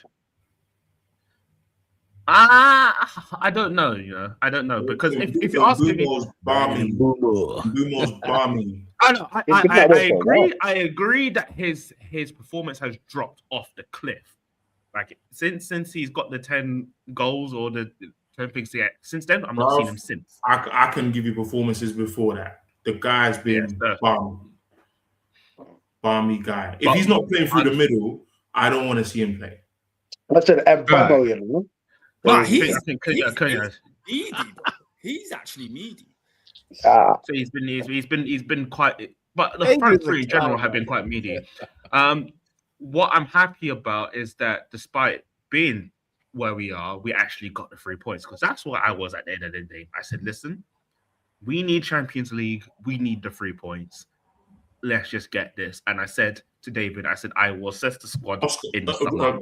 Robin, we need a Champions League football. We need a Champions League. That's what I said. That's it. When David said, what are you thinking about this player? I said, I'll assess the squad in the summer. I do not care right now. I will assess the squad in the summer. We need Champions League. This was a big win, a very, very big win. What else can I say? Yeah, Bruno. Yeah, he's now proven more than ever that he should be playing the season. I wasn't a propaganda thing at the start, but if you're asking me now, yeah, well deserved to play the season. Well deserved. And I can't say anything more about that. Yeah, other than that, there's not much to go. We've got Brentford next on another Monday Night Football. Make that 9th of the season. No, up there. Where is it? Home or away? It's grass is grass. It don't matter. It's at home. Brentford at home, and then Liverpool afterwards. And this is why this win was important. 100%. Because I don't know what happens at the Liverpool game, because that's two big giants. There's lots of storylines. Salah's last game at Old Trafford. There's whole shenanigans over there. So that could be a top of anything. Brentford is the one I'm like, no, Brentford, since we could easily lose. Is this Ollie? We could easily we have always held like 2-3 to these men. Like since Ronaldo came back, guys, it's just like we don't play well against Brentford ever. So that's the issue. Give Carrick this new contract, man. Come on, pull the trigger. Pull the trigger. I think why? Because you run the risk, of getting a manager who, like Amorim, doesn't know what he's doing with the players that he has at his hands. At least Carrick, you can say, do you know what? He needs to tweak the coaching in terms of getting better. but he knows the basics at the very least. Carrick is one of those managers that needs overcompensating in quality. Like he needs a shipload of quality in order for us to say, you know what, this is your ceiling. Because I think my question for years with this squad is, how good are we? How bad are we? Yeah. Don't give me Amorim. That gives me a false image of what it looks like. If beating Chelsea in a bad way is our ceiling, then I know recruitment needs to improve. Recruitment is our number one enemy in this club. For sure. Recruitment is the number one issue we have at this club. I think more managers would have finished higher in the table if our recruitment was on point. Do you know what I mean? It just doesn't. It just never helps us. The P, you were gonna say? No, I was just gonna say. I know Amorim was a criminal. We don't deny that one bit, but because of the performances we got from Man United under Amorim, doesn't it show that how bad United could be? Because you made the point earlier that I don't want this false image of how bad United can be because Amorim was so terrible. But at the same time, because it actually happened, doesn't it show that, do you know what? United at their best can be exceptional, but at their worst, they can be deplorable. The reason why I don't agree with Chelsea's players, for example, Amorim's bad is because you could put the Titanic in the middle of our pitch. The passing that teams were doing in the middle, the gaps between Casemiro and Bruno, you could build a 3-story. And now, because you've included one more player in Kobe Mainu, the holes are not as wide for Chelsea. Like I don't think Enzo and Caicedo were bad on Saturday. I think they were Chelsea's best players. But if it was a two-man step, if it was a two-man step of Bruno and Casemiro, Chelsea win this game. If Chelsea had the gaps that Amorim left last year, score goals, Chelsea though. Yeah, it's a separate point. 6 of 1, probably. Yeah, 6 of 1 half a dozen. Like in all seriousness, and I'm saying like those are the kind of things where I didn't need you to be a rocket scientist to be able to assess why that was bad. So our bad since Carrick has come in, and like I said, most of the performances since Fulham have been bad, and some of those performances have included wins. So it means we can play bad and win. Newcastle was a lesson, wasn't it? Newcastle away was quite. Newcastle was a big lesson. Newcastle was a huge lesson. But imagine we're playing 3 at the back with Newcastle with 2-man midfield when there's Tonali, Bruno G, and Joe Linton. You haven't prepared for this. You haven't prepared for this. So anyway, crap performance, but I felt vindicated because I've been telling you, man, in the group chat, why does Heaven not play ahead of Euro? It's a great question. I have asked this question. I wanted to bring this up. I have asked this question all season because even if Euro has some potential that only the genie in the lamp from Aladdin can see, Heaven is the better centre-back. And you lot know my fundamental desire when I see a team selection, play the best players in your squad. That's all I want. If this guy is better on merit, I don't want to see the other guy play. Play the guy. Because if you're telling me you're playing with Mazraoui, because I thought it was going to be Luke Shaw left centre-back, Heaven right centre-back, and then we're going to play Mazraoui left-back. And don't get me wrong, Chelsea are pants. A better team scores against us. Some of those chances that hit the bar go in. No problem. Heaven was comfy. Every game I've watched of him this season, I'm like, we got this guy for £1 million? I couldn't believe it. Could not believe it. Every time I watch Euro, he's still young. He's still young because I agree with you. Towards the end of the game, I had no problem. At the start, I said this guy's going to get the first 20 minutes, Cole Palmer was making him straight. Yeah, that's why I said he was rusty, innit? He was just a bit rusty. That's all. No, Pete. The guy hasn't played a game for Carrick since Carrick came in. Yeah. So That is he was rust- rusty. that That's is months. rust I can accept. That's 5 months. You know what I mean? 4 That months. is rust I can accept. Euro plays, bruv. You know when you remember the light skin era of like Omarion and them, ATL. It was you got served all that stuff. Yeah, Yeah. that's Euro. It's light skin privilege because I'm looking at Heaven and I'm like, bruv, this guy's better than him. Yeah. He costs 59 million pounds less. Man, that's serious. What are we doing here? What are we doing here? Play him. And then shout out to my boy Diogo. He was looking like Cafu. Maldini, bro. No, you know what that was? That was just I don't like you. It's a death. That was he was playing because he wanted to kill that guy. Garnacho is like, if you are a young player, cautionary tale. Don't follow this guy. Do not be like this guy. Someone put a post on Twitter saying, and it was do some squats as well. And it was because a lot of it's just lack of running power. No, yeah. Adrian, you can't be crap and not be strong. Yeah. Pick a struggle. If you're gonna be technically inept, go gym, man. Be Liam Delap. Just be Semenyo. Semenyo's first touch, that pass from Rodri, I thought, you know what? You know what, Nat, you're right. Ronaldo warned United about Garnacho. He did. Oh, did he? What did he say? Remember in the Piers Morgan interview where he's talking about the young players? Oh, yes. Oh, yeah. I should have paid more attention to that because Ronaldo knows what it looks like. He said, these young niggas ain't it. You know that term lived and breathed. People like Ronaldo have lived and he has cleaned Roy Keane's boots. Yeah. He's won more Ballon d'Ors than most of the United squad he played with. And he's cleaned their boots. That for me is like, because I'm looking at Garnacho and I'm thinking, like, we don't have to go on about how crap he is. Yeah. But there was a picture someone posted today of like, it was a duel between him and Kobe Mainu. And they said, there's a lesson in here, kids. One of these kids stayed humble and shut his mouth because they were both on the chopping block to be sold in January.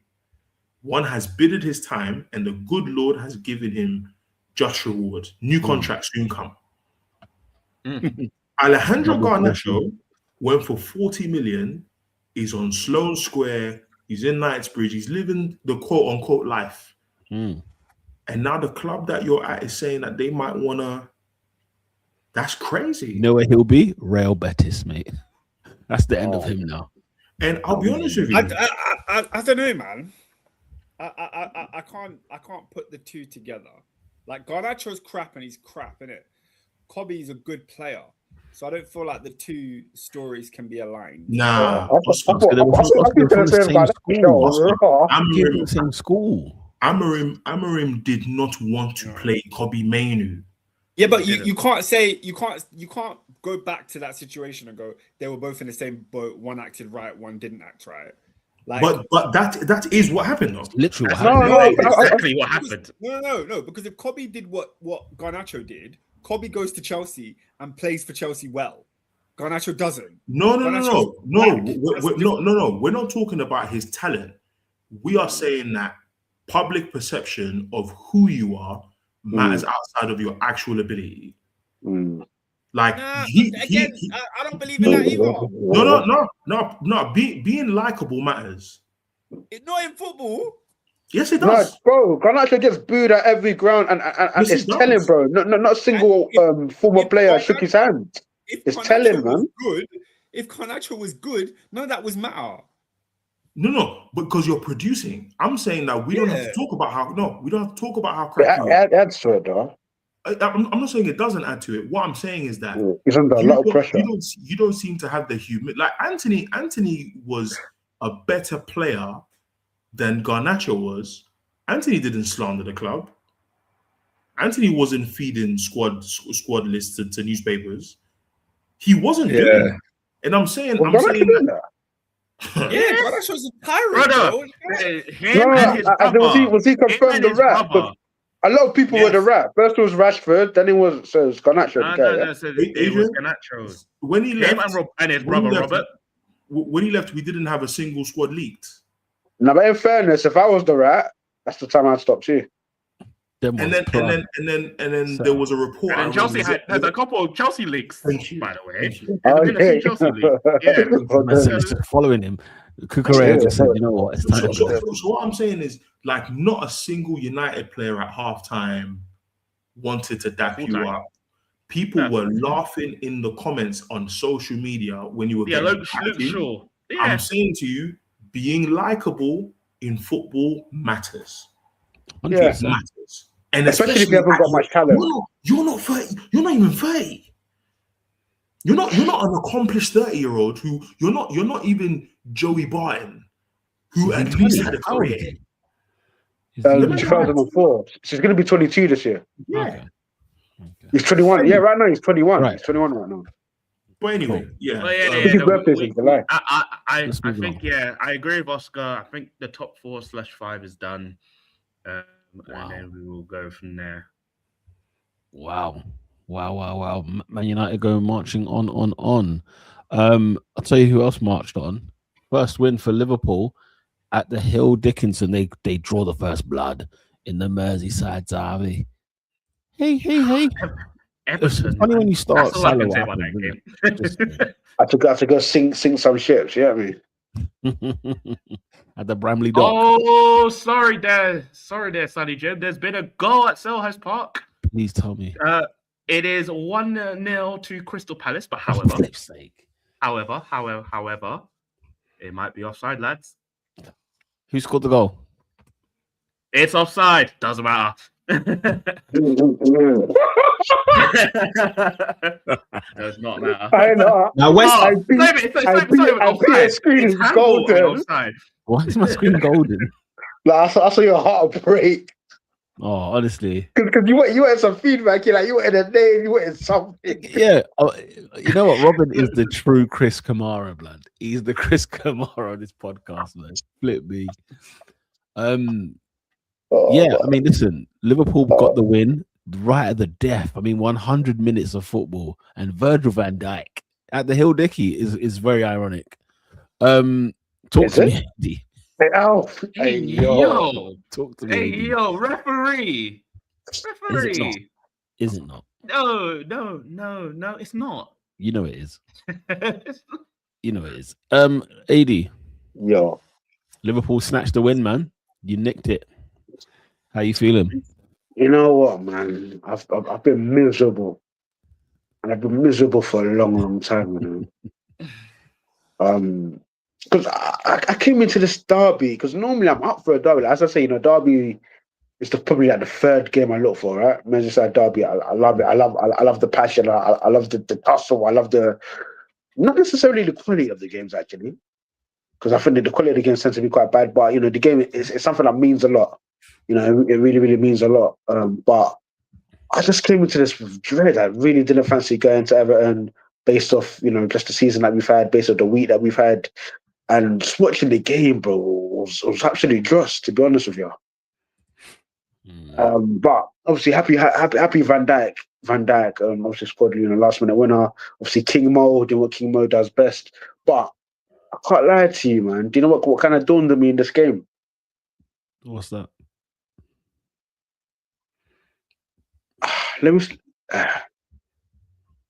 Liverpool, we might be cooked. We might be. When I say cooked, I'm talking generationally cooked. I'm talking sent to the doldrums cooked. Now, is it a bit of hyperbole? But the Hugo Ekitike thing got me thinking. Because obviously, who scored the goals for us? It was obviously the old guard, right? It was Mo Salah, who's gone in the summer. Big Van Dijk is gone next summer. And I'm sitting and I'm looking and I'm thinking to myself, where's the next Van Dijk? Where's the next Salah? I get transfer windows happen and I get players come of age, but I'm sorry. It's a good. We look at. What was you gonna say? No, I said it's a good concern to have. It's a Bro, very good 'cause point. I look at Hugo Ekitike, he went down in a week. I look at Florian Wirtz, he's been Andre Gomez this season. Sweet nothing. I can tell you've got ability. I can tell you can play football. I can. Bro, I think what do we call him on here? He's a white collar baller. And then Alexander Isak has been nothing short of dismal. Disgraceful, yeah. And if those are the three, and we're 0 for 3 with those players, and if those are the 3 players that we're meant to sort of build, our rebuild is contingent on those 3 performing, and all 3 of them, none of them have hit the mark. And Ekitike's case is slightly harsh, but it's largely predicated by the nature of his injury, right? He's never the same again.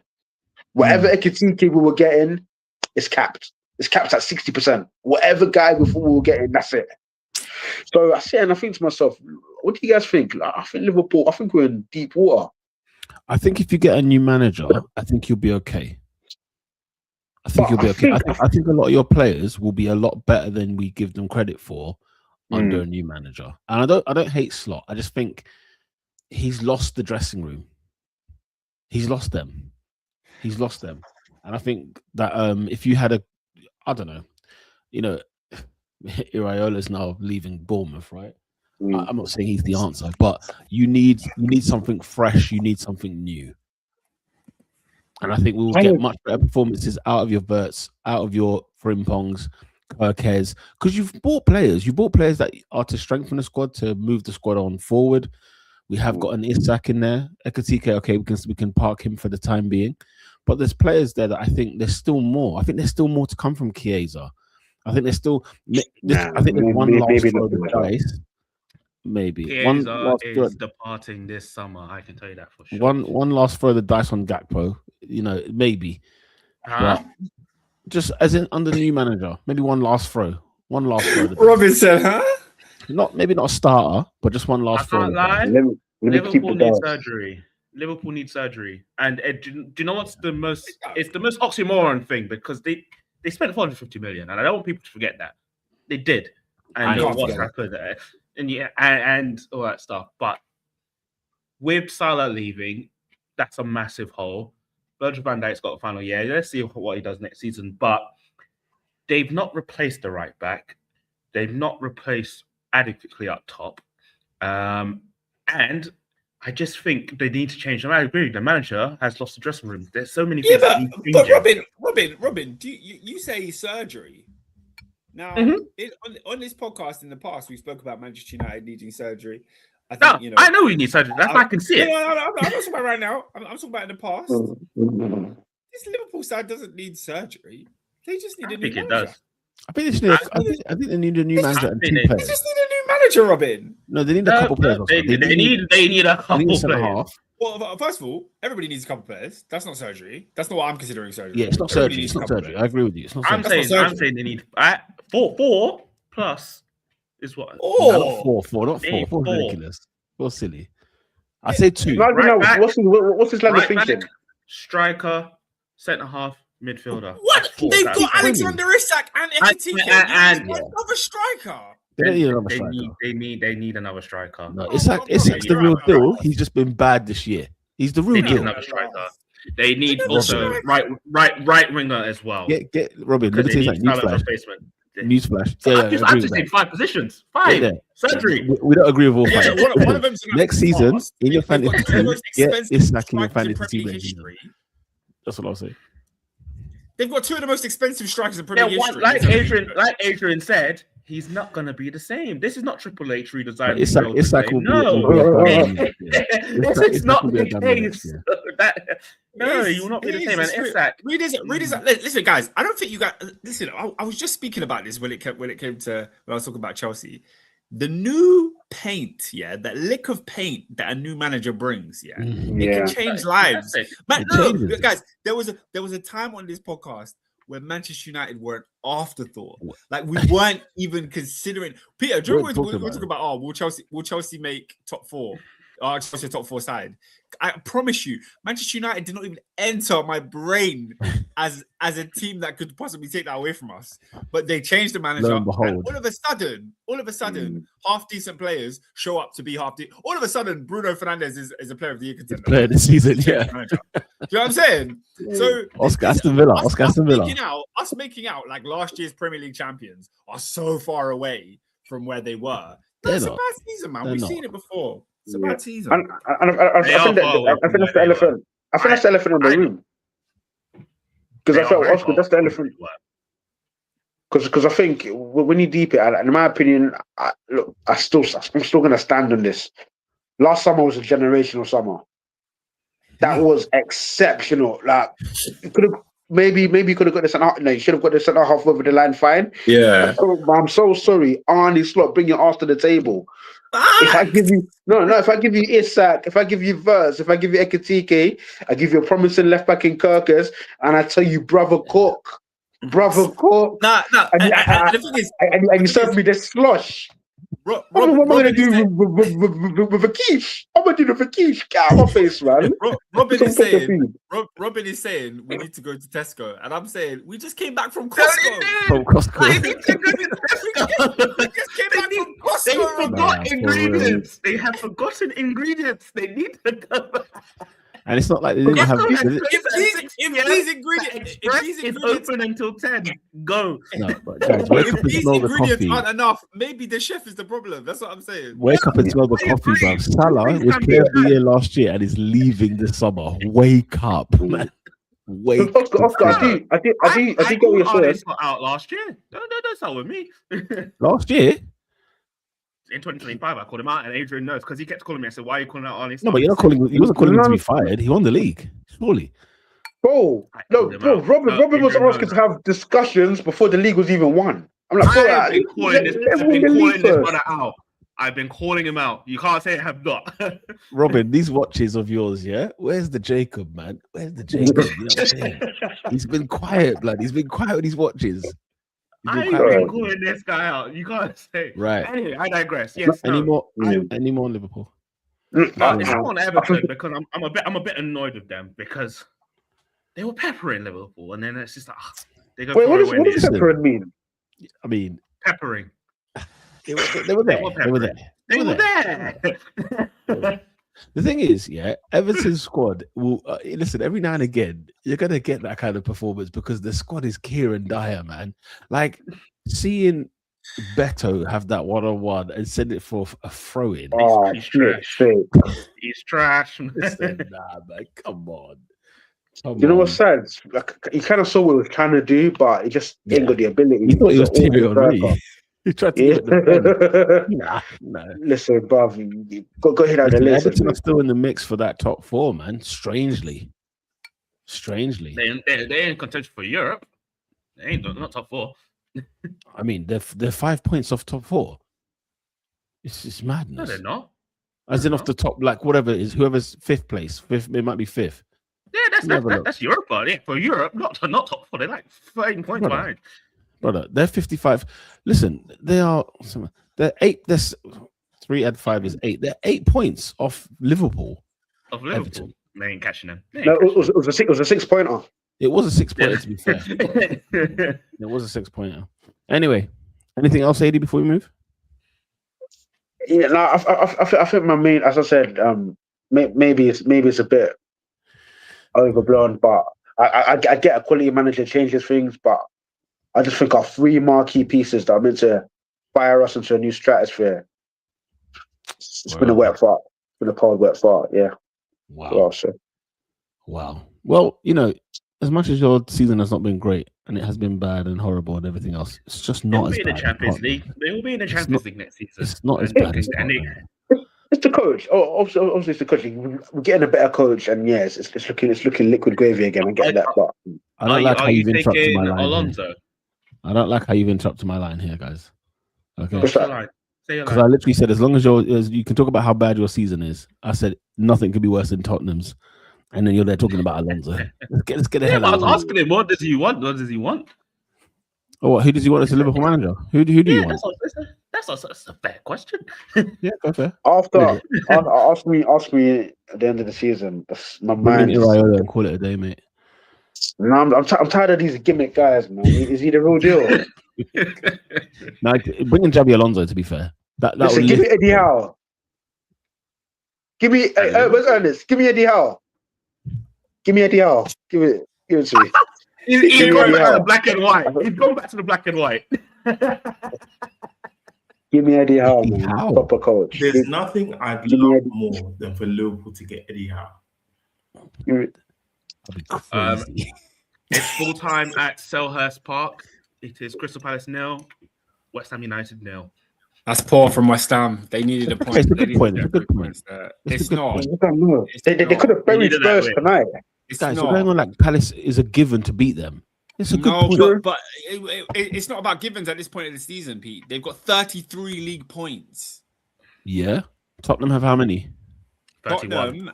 Tottenham have 31, and Tottenham play Wolves on the weekend. Do you know who West Ham play? Everton. Where? At West Ham Stadium. 3 points. No, Pete. This weekend, Spurs go back above West Ham. Spurs get out of the relegation zone this weekend. You think they beat Wolves? Yeah. Yeah. Where is the game? Where is it? At Molyneux. Wolves. Oh, guys. I don't know. I mean, after what I saw, if you know, every manager, or there's like a version of a team, and you start to learn them a little bit quick. You start to learn this is the kind of team that they are. You know, like for example, under Igor Tudor, this team was horrendous. They couldn't buy a win. Do you know what I'm noticing? Do you know what I'm noticing about them under Deserves? They're good in the first half, and then it runs out. Because I watched them against Sunderland, and I said, I'm smelling the same thing against Brighton, and if they don't get their act together, they will drop this game. Lo and behold, they did. When they celebrated their goal as if it was the 95th minute winner, there was still plenty of football to be played. Yeah, but like, can we assess like why did Simmons take his shirt off when there was? He's so a much clown. in the game to play? He's a clown. Like this, it's desperate times, bro. No, they've done this 4 times this season. How many times have I seen a shirt get left off A shirt comes off, and then they concede. They find new ways of being Tottenham. They celebrated that goal like it was 89th minute, and it really wasn't. What was the minute? It was like 70th minute. Yeah. No, it wasn't in the 80s, bro. It was in the 70s. It was like I think it was late 60s. Anyway, they celebrate. I think 75th actually. I think 75th. I'm gonna get the exact. According to the Premier League app, it was 77. It was early. Here's the thing: when Brighton got the equaliser, they were going for a third. That's how much time it was. Bro, these men took the ball down to the Tottenham half and were playing football. Hertzler was on club level. He wasn't even there. Wow. You know what I'm saying? Like, it's so funny, man. Why are so many managers not on the dugout? Do you know why? Because they're calling the fourth official see you next Tuesday, that they're getting sent to the back. Do you know how this is the year? This is the year, right? If you've seen the reports of foul language managers have done in the technical area, guys, it's a sky high. You know what? Long may it continue. Listen, I'm all for it. I'm for it. Hey guys, did I see an illusion? I saw on the touchline in the City Arsenal game, right? Pep Guardiola's name, like the graphic popped up. Next to his name, it said 7 yellow cards. Is that real? He's been suspended. Do you remember he sat a game out? He sat 2 games. Yeah. I think he sat the West Ham game out. Ridiculous. I'm pretty sure I saw 7 red cards. 7 yellow cards, sorry. I'm gobsmacked Mikel has got one of these. I'm gobsmacked. Because that man he's done like 6 violations a game. This guy's nowhere near the technical area. It's unreal. Anyway. Was it when Havertz missed it? He was on his knees. On his knees. So crazy. Madman. Nah, but like you emulates Pep a lot. Hertzler and Guardiola literally called the fourth official as C next Tuesday. I hear it. You said he had some stuff with Hertzler from when he was at the Emirates. Listen, you see Hertzler, yeah, with his sleeves tattoos, bruv. Nah, don't play with Fabs. Do you know what I'm saying? He comes out swinging. Anyway, but yeah, Tottenham. Listen, only they can steal a draw from the jaws of victory. They've got a 60% chance of going down this season. May they please go down? I need them gone. I need Millwall up. May they descend.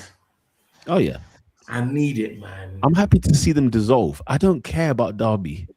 I don't care. I need them gone. That's my Derby victory. I wouldn't. No, I want them gone. I want them gone. I want them gone. I want them gone.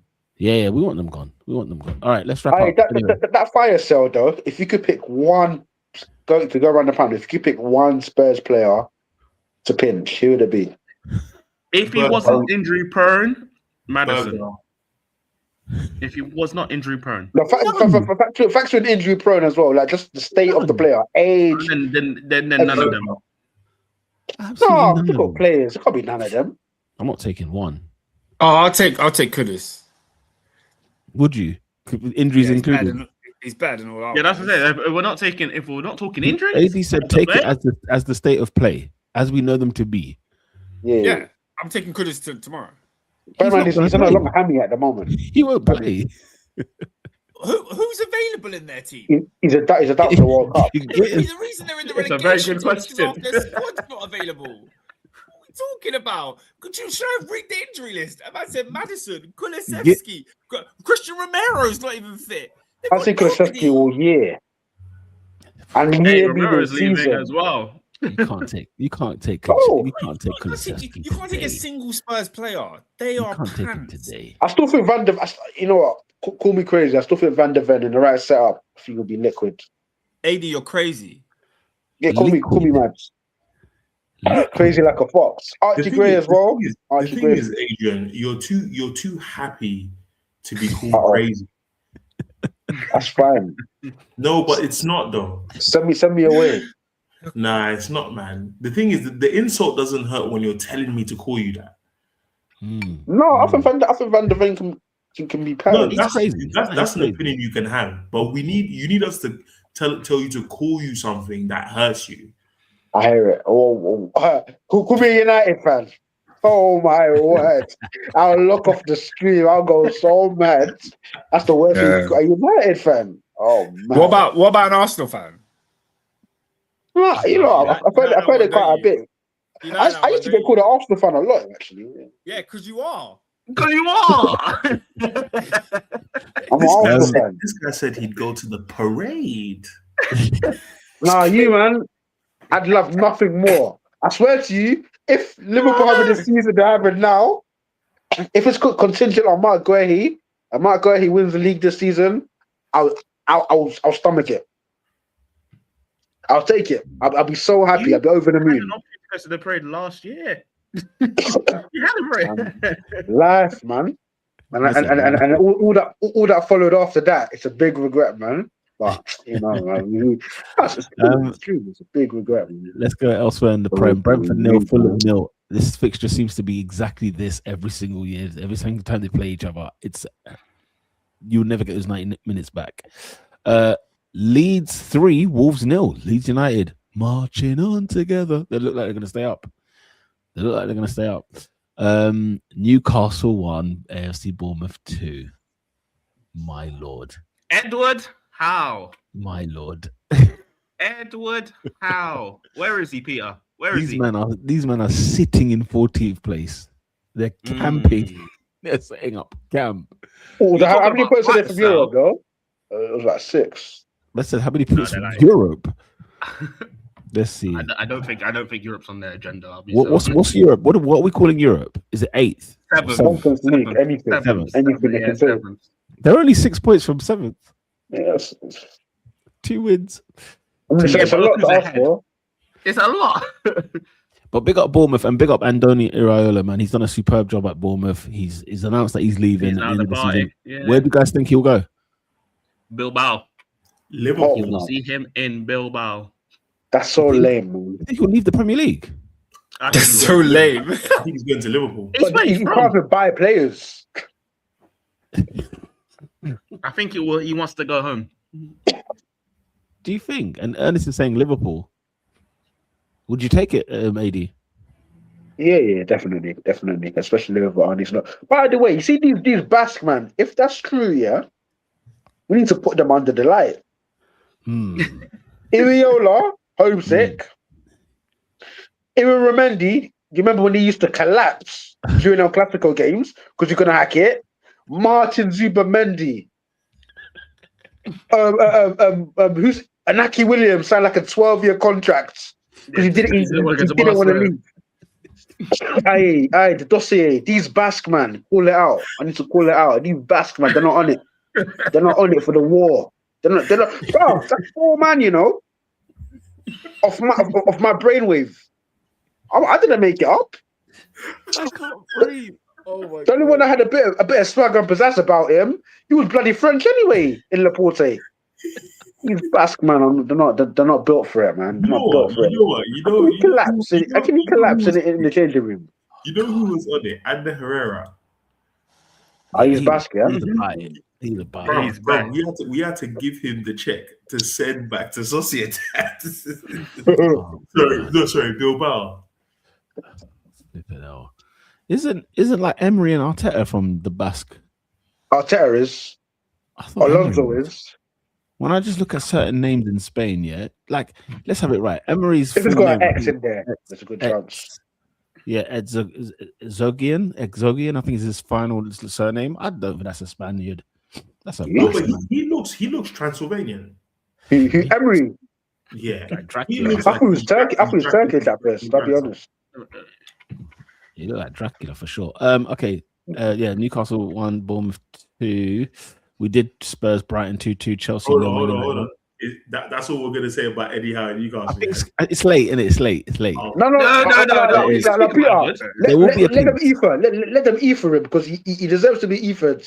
I think we'll give Ernest and the man their time. I think we will this season. No, because next week will be a big Newcastle segment because we'll be talking Arsenal Newcastle. So okay, we can dive in then. Yeah. Fair play. He deserves Perfect. it. Fair play. Well said, Oscar. I think. Do you know who was somebody who's nearly going to get brought to the stage? Who's that?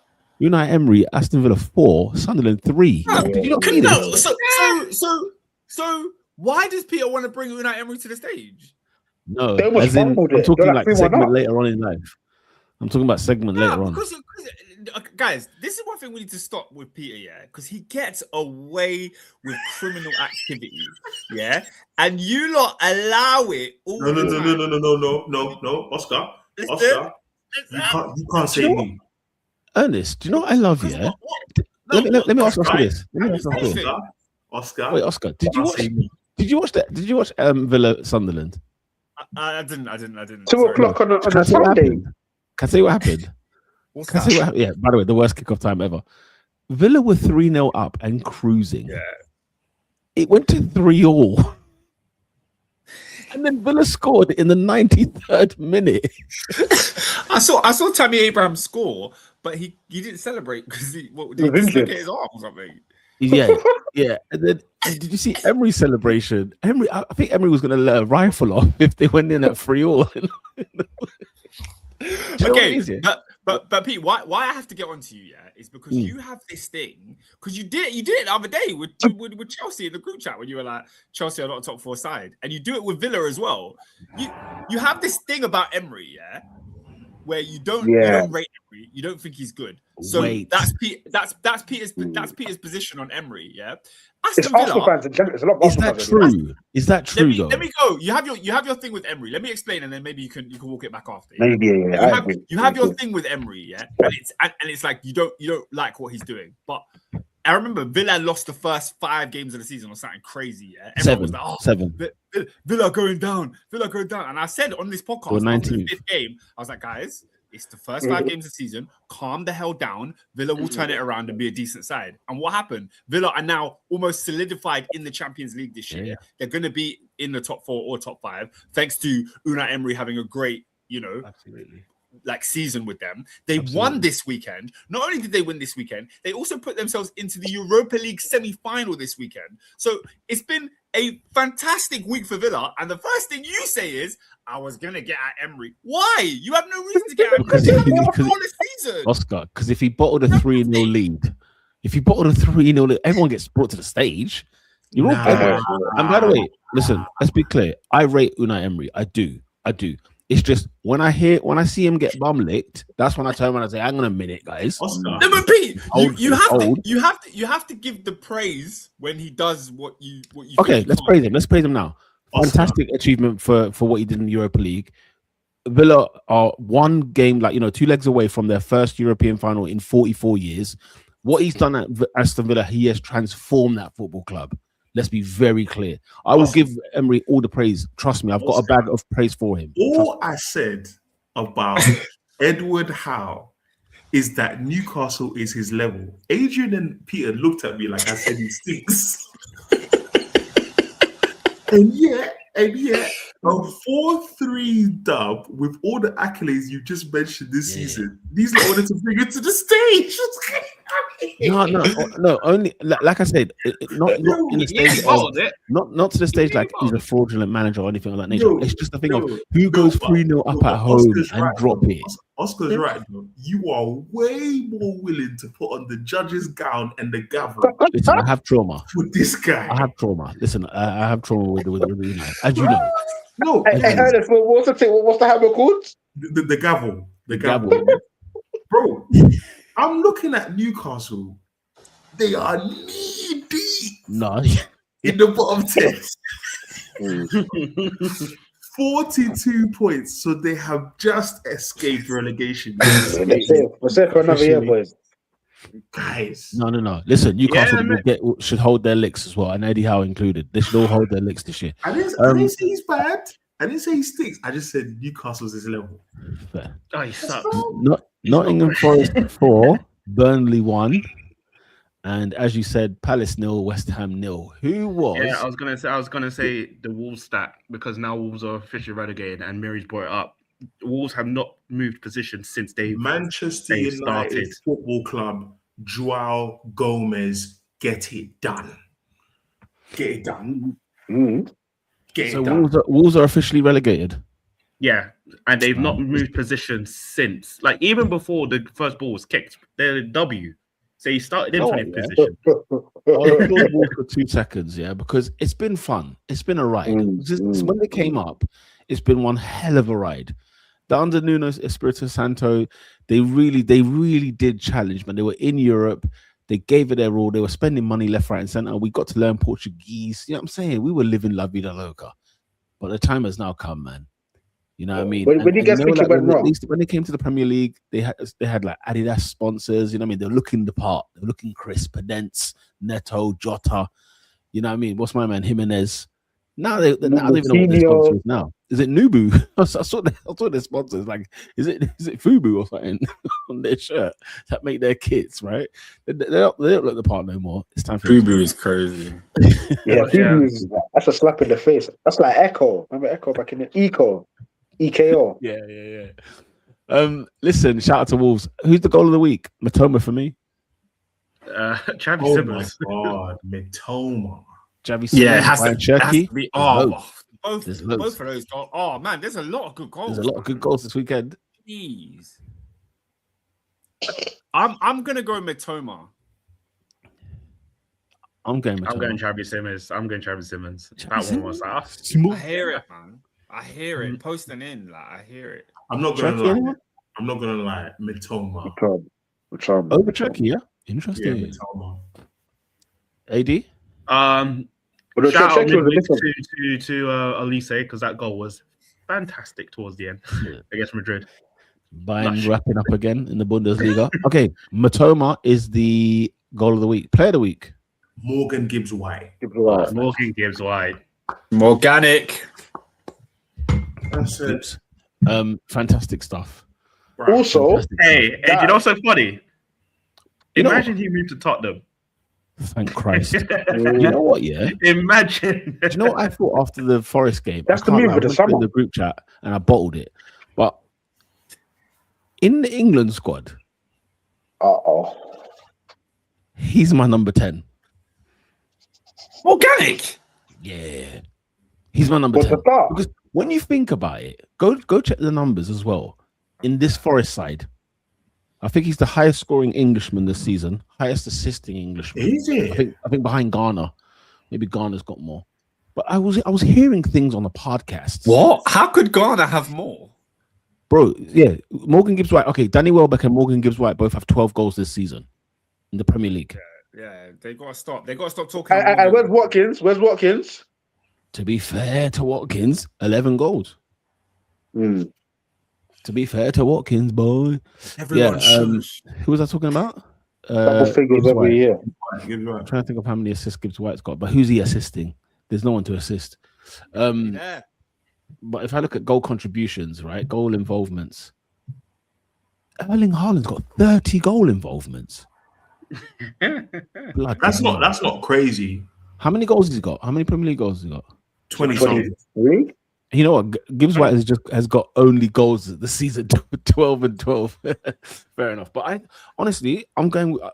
Morgan Gibbs White is ahead of Foden and Cole Palmer, in my opinion. You can make the case for Jude Bellingham. But I think Gibbs White, season alone, purely this season alone. Why is he ahead of Cole Palmer? Because obviously Foden makes sense. Foden's been awful. Hey, Adrian, Palmer's been pants, you know. Palmer hasn't been as good as he normally is, and he's not been great. Yeah, he's not been as good as he normally is. But Gibbs White's been sensational. I know that. I just want an agenda. And look what he did to get them into the semis as well. Let's move on. Player of the week. Yeah, Morgan Gibbs White. I think it's clear, isn't it? Player of the week. Team of the week. Team of the week. City was heroic, you know. Yeah, City. I can't lie, man. City, that was Barclays, man. That was a great game. Kusanov is a shout for player of the week as well. City, Nottingham Forest, absolutely battered Wolves. They played so well against Wolves. They battered them. You know, give it that. Bournemouth winning at Newcastle, great result. Who else got? Forest won 4-1. Forest got 4 goals against. I'd go Forest, to be honest. That's a 6-pointer technically. Very loose 6-pointer. Semi-final as well. You know what? I'll go Leeds because I think I'm putting the United game into context. They battered them. Yeah, they got Also, back. Leeds have secured safety in those 2 games. Yeah. Credit to Daniel Farker, man. What a man. He has these runs where he cements his legacy. Yeah, it's crazy, man. It's always when you start to doubt him, he puts a run together. You're like, whoa.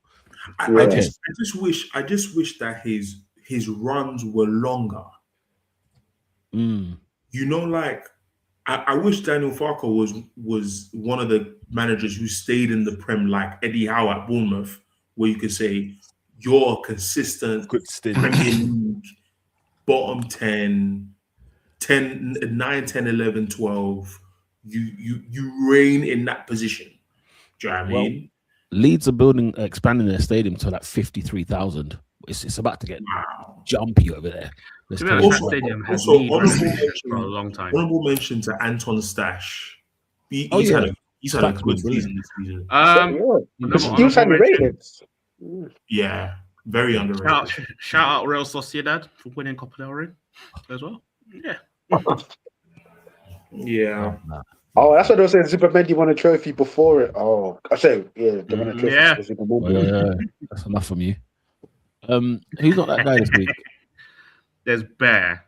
Obviously, there's a massive serious one, but we'll wait till the end. Anthony Taylor, let's bring him to the stage quickly because he was awful for both sides. Because how Gabriel was not sent off is beyond me. There's a handball, I think. I'm sure Gabriel even handballed it on the line when it hit the post.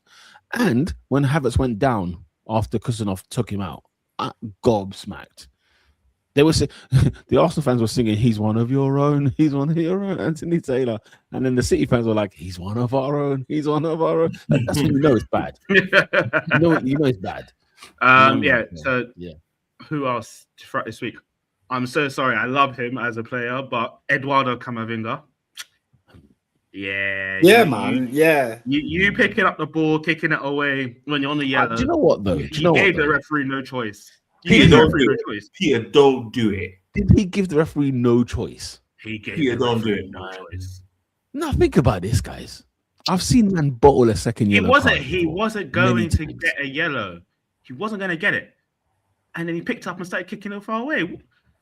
You've already been red warned. card. Nah, get off the pitch. Listen, there was a second yellow. Second yellow. It's not a red card. It's a second yellow. Don't do that. It's a second yellow. It's a second yellow. You know it's a second yellow. I don't know, man. We're soft, innit? We're soft in football. Nah, We are soft, but you Nah. know how soft it is. So Anyway. But no, because it's when Robin uses lines like he gave the referee no choice. I hear this line a lot. There were choices. No choice. There's a choice. Ask Anthony Taylor. It's limited. There's no choice here. Choice.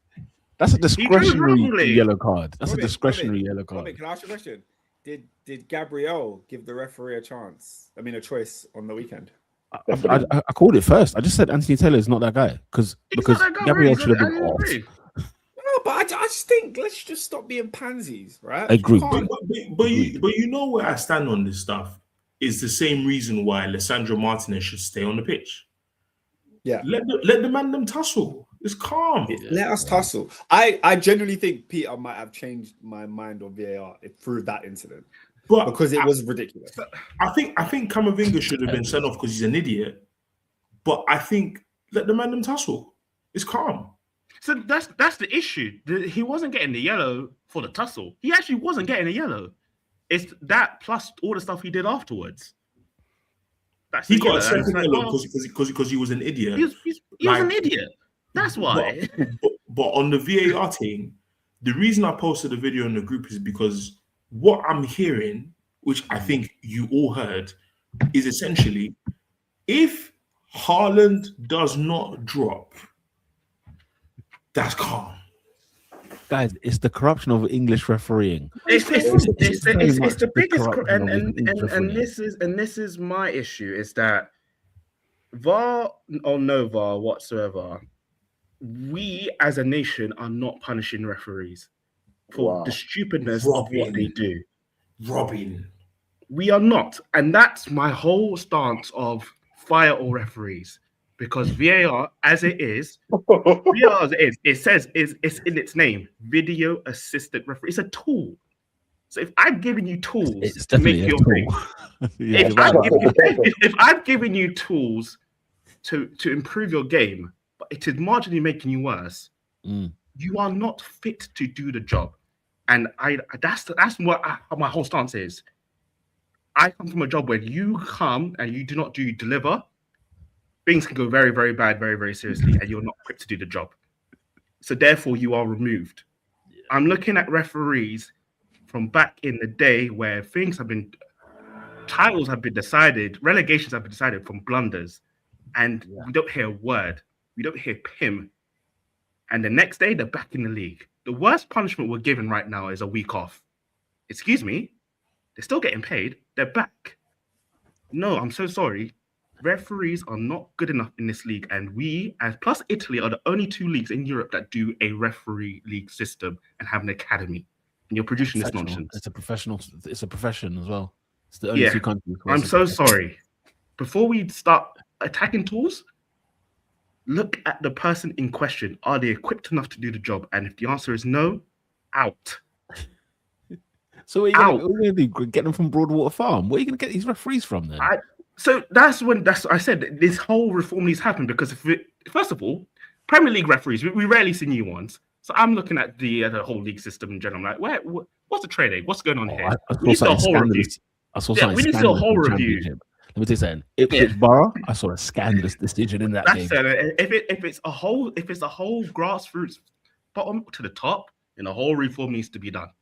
And that's where I'm coming from. When I say, listen, guys, before we attack the system, look at the people in the job. And if they're not good enough to do the job, get rid. That is my whole stance. We hear your stance. Who is actually not that guy this week? I think somebody said it was an obvious one. There's a very serious one. I feel like I'm always bringing a serious one. There's loads outside the ring. Shout out Cameron, because he's redefined Saturday WrestleMania. For the rest of all time. I got worked. Killer Cam. Yeah. I got worked big time. Definitely a player of the week. Yeah, definitely. But yeah, okay, let's go on to the serious one.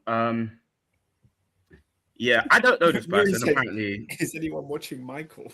I do need to actually watch this film. I actually do need to watch this film. I'm just not watching it. It's not out yet, is it? On anything. It's out in America. Yeah, it's not out yet. Yeah, I want to see it. But anyways, yeah, I don't follow this girl, this influencer, but on the weekend there was a party down in Mayfair, and two girls unfortunately were getting into a scrap. Allegedly, it was over a guy, but there's been many stories here and there. But that doesn't transpire to what happened. One of the females decided to get into a car and decided to not only run over this person but hit an innocent bystander. The girl, as of this morning, is currently brain dead, and the guy, the innocent bystander, is having a life-changing surgery or forever be disabled. I'm so sorry. Nothing of that magnitude should make you so angry that you should want to run over someone, especially if it's allegedly over a guy.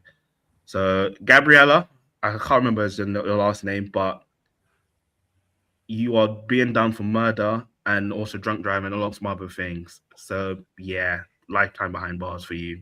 You are definitely not that guy, that girl, or that human being.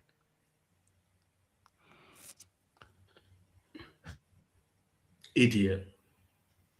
Absolute idiot. Can I drop another not that guy? Because I've just seen a comment that is outrageous. Endo said, "As black people, we really don't help ourselves. I don't blame people racist. Anymore." You're not that guy, Endo. I was gonna say You're not that guy. You're not that guy. Yeah. You're not that guy, man. Oh. That's a disgusting comment. How could you say that? Yeah, man. Speaking of that video was so hard to watch, man. That was horrible. Oh, Yeah, I still haven't watched it. I'm not watching it. I could. Yeah, I would No, it's a terrible video. I can't lie. I'm surprised at how like the footage, it's unreal. Like I'm looking at this thinking, it's actually unreal. Like you look at it, and you're like, wait, that can happen in such a small vicinity of space. Yeah. That much damage. It was, And also, it shows you how, like, because it starts off as like two people arguing, so it's like a typical social media video that you're used to seeing. yeah. And then it just takes a left, and We you're just like, start scuffing. "Raw." I thought, It hang lets on. you know how real these things are because it's just so.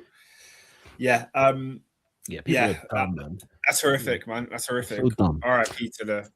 Yeah. Rest in peace, man. Rest in peace for sure. That ends this week's top 4 podcast, guys. We'll be back next week, man, to talk all things Premier League. There's a couple of games in midweek. I think the Chelsea are playing as well, aren't they? Chelsea play tomorrow against Brighton. Chelsea Brighton Come tomorrow. on, Brighton! I think we get packed. Seagulls. I think we get packed. Seagulls. And that's the end of Chelsea's Champions League adventure. Yeah, I think and we do lose points there. Then Wednesday is Bournemouth Leeds, and then Burnley Man City as well on Wednesday, 8 o'clock. And then next week is Sunderland Forest on a Friday. Fulham Villas at 12:30. Liverpool Palace, West Ham Everton, Wolves Spurs 5:30. Kickoff is Arsenal Newcastle. No game on Sunday because I assume it's the FA Cup semi-finals. Is that correct? So City against Southampton, Leeds against Chelsea on the weekend. Hence why Chelsea's game is playing midweek. And then Monday Night Football is Man United against Brentford, as you said. Oh, I need to get. Oh, I didn't flip an neck. He didn't put in the ballot. Oh, that stinker. He didn't. You're not off to Wembley. I You're didn't not get a off to Wembley. ticket. Oscar, Oh, It's time to go touting, my guy. Oscar, Time don't to worry go about it. Just go for the final because you don't want to be with 40,000 Leeds United supporters. Let me tell you. A semi-final day out. Why not? Let me see. I think it might be sold out though. I'm finished. Why did I not do that? Anyway, that wraps up this week's Top 4 podcast. Make sure to share, like, and subscribe on the video as per usual. Thank you very much for all of you who've locked in the commenters as well as those watching the replay. Make sure you smash a like on the video, comment down below, and we'll see you next week. We are out. Peace.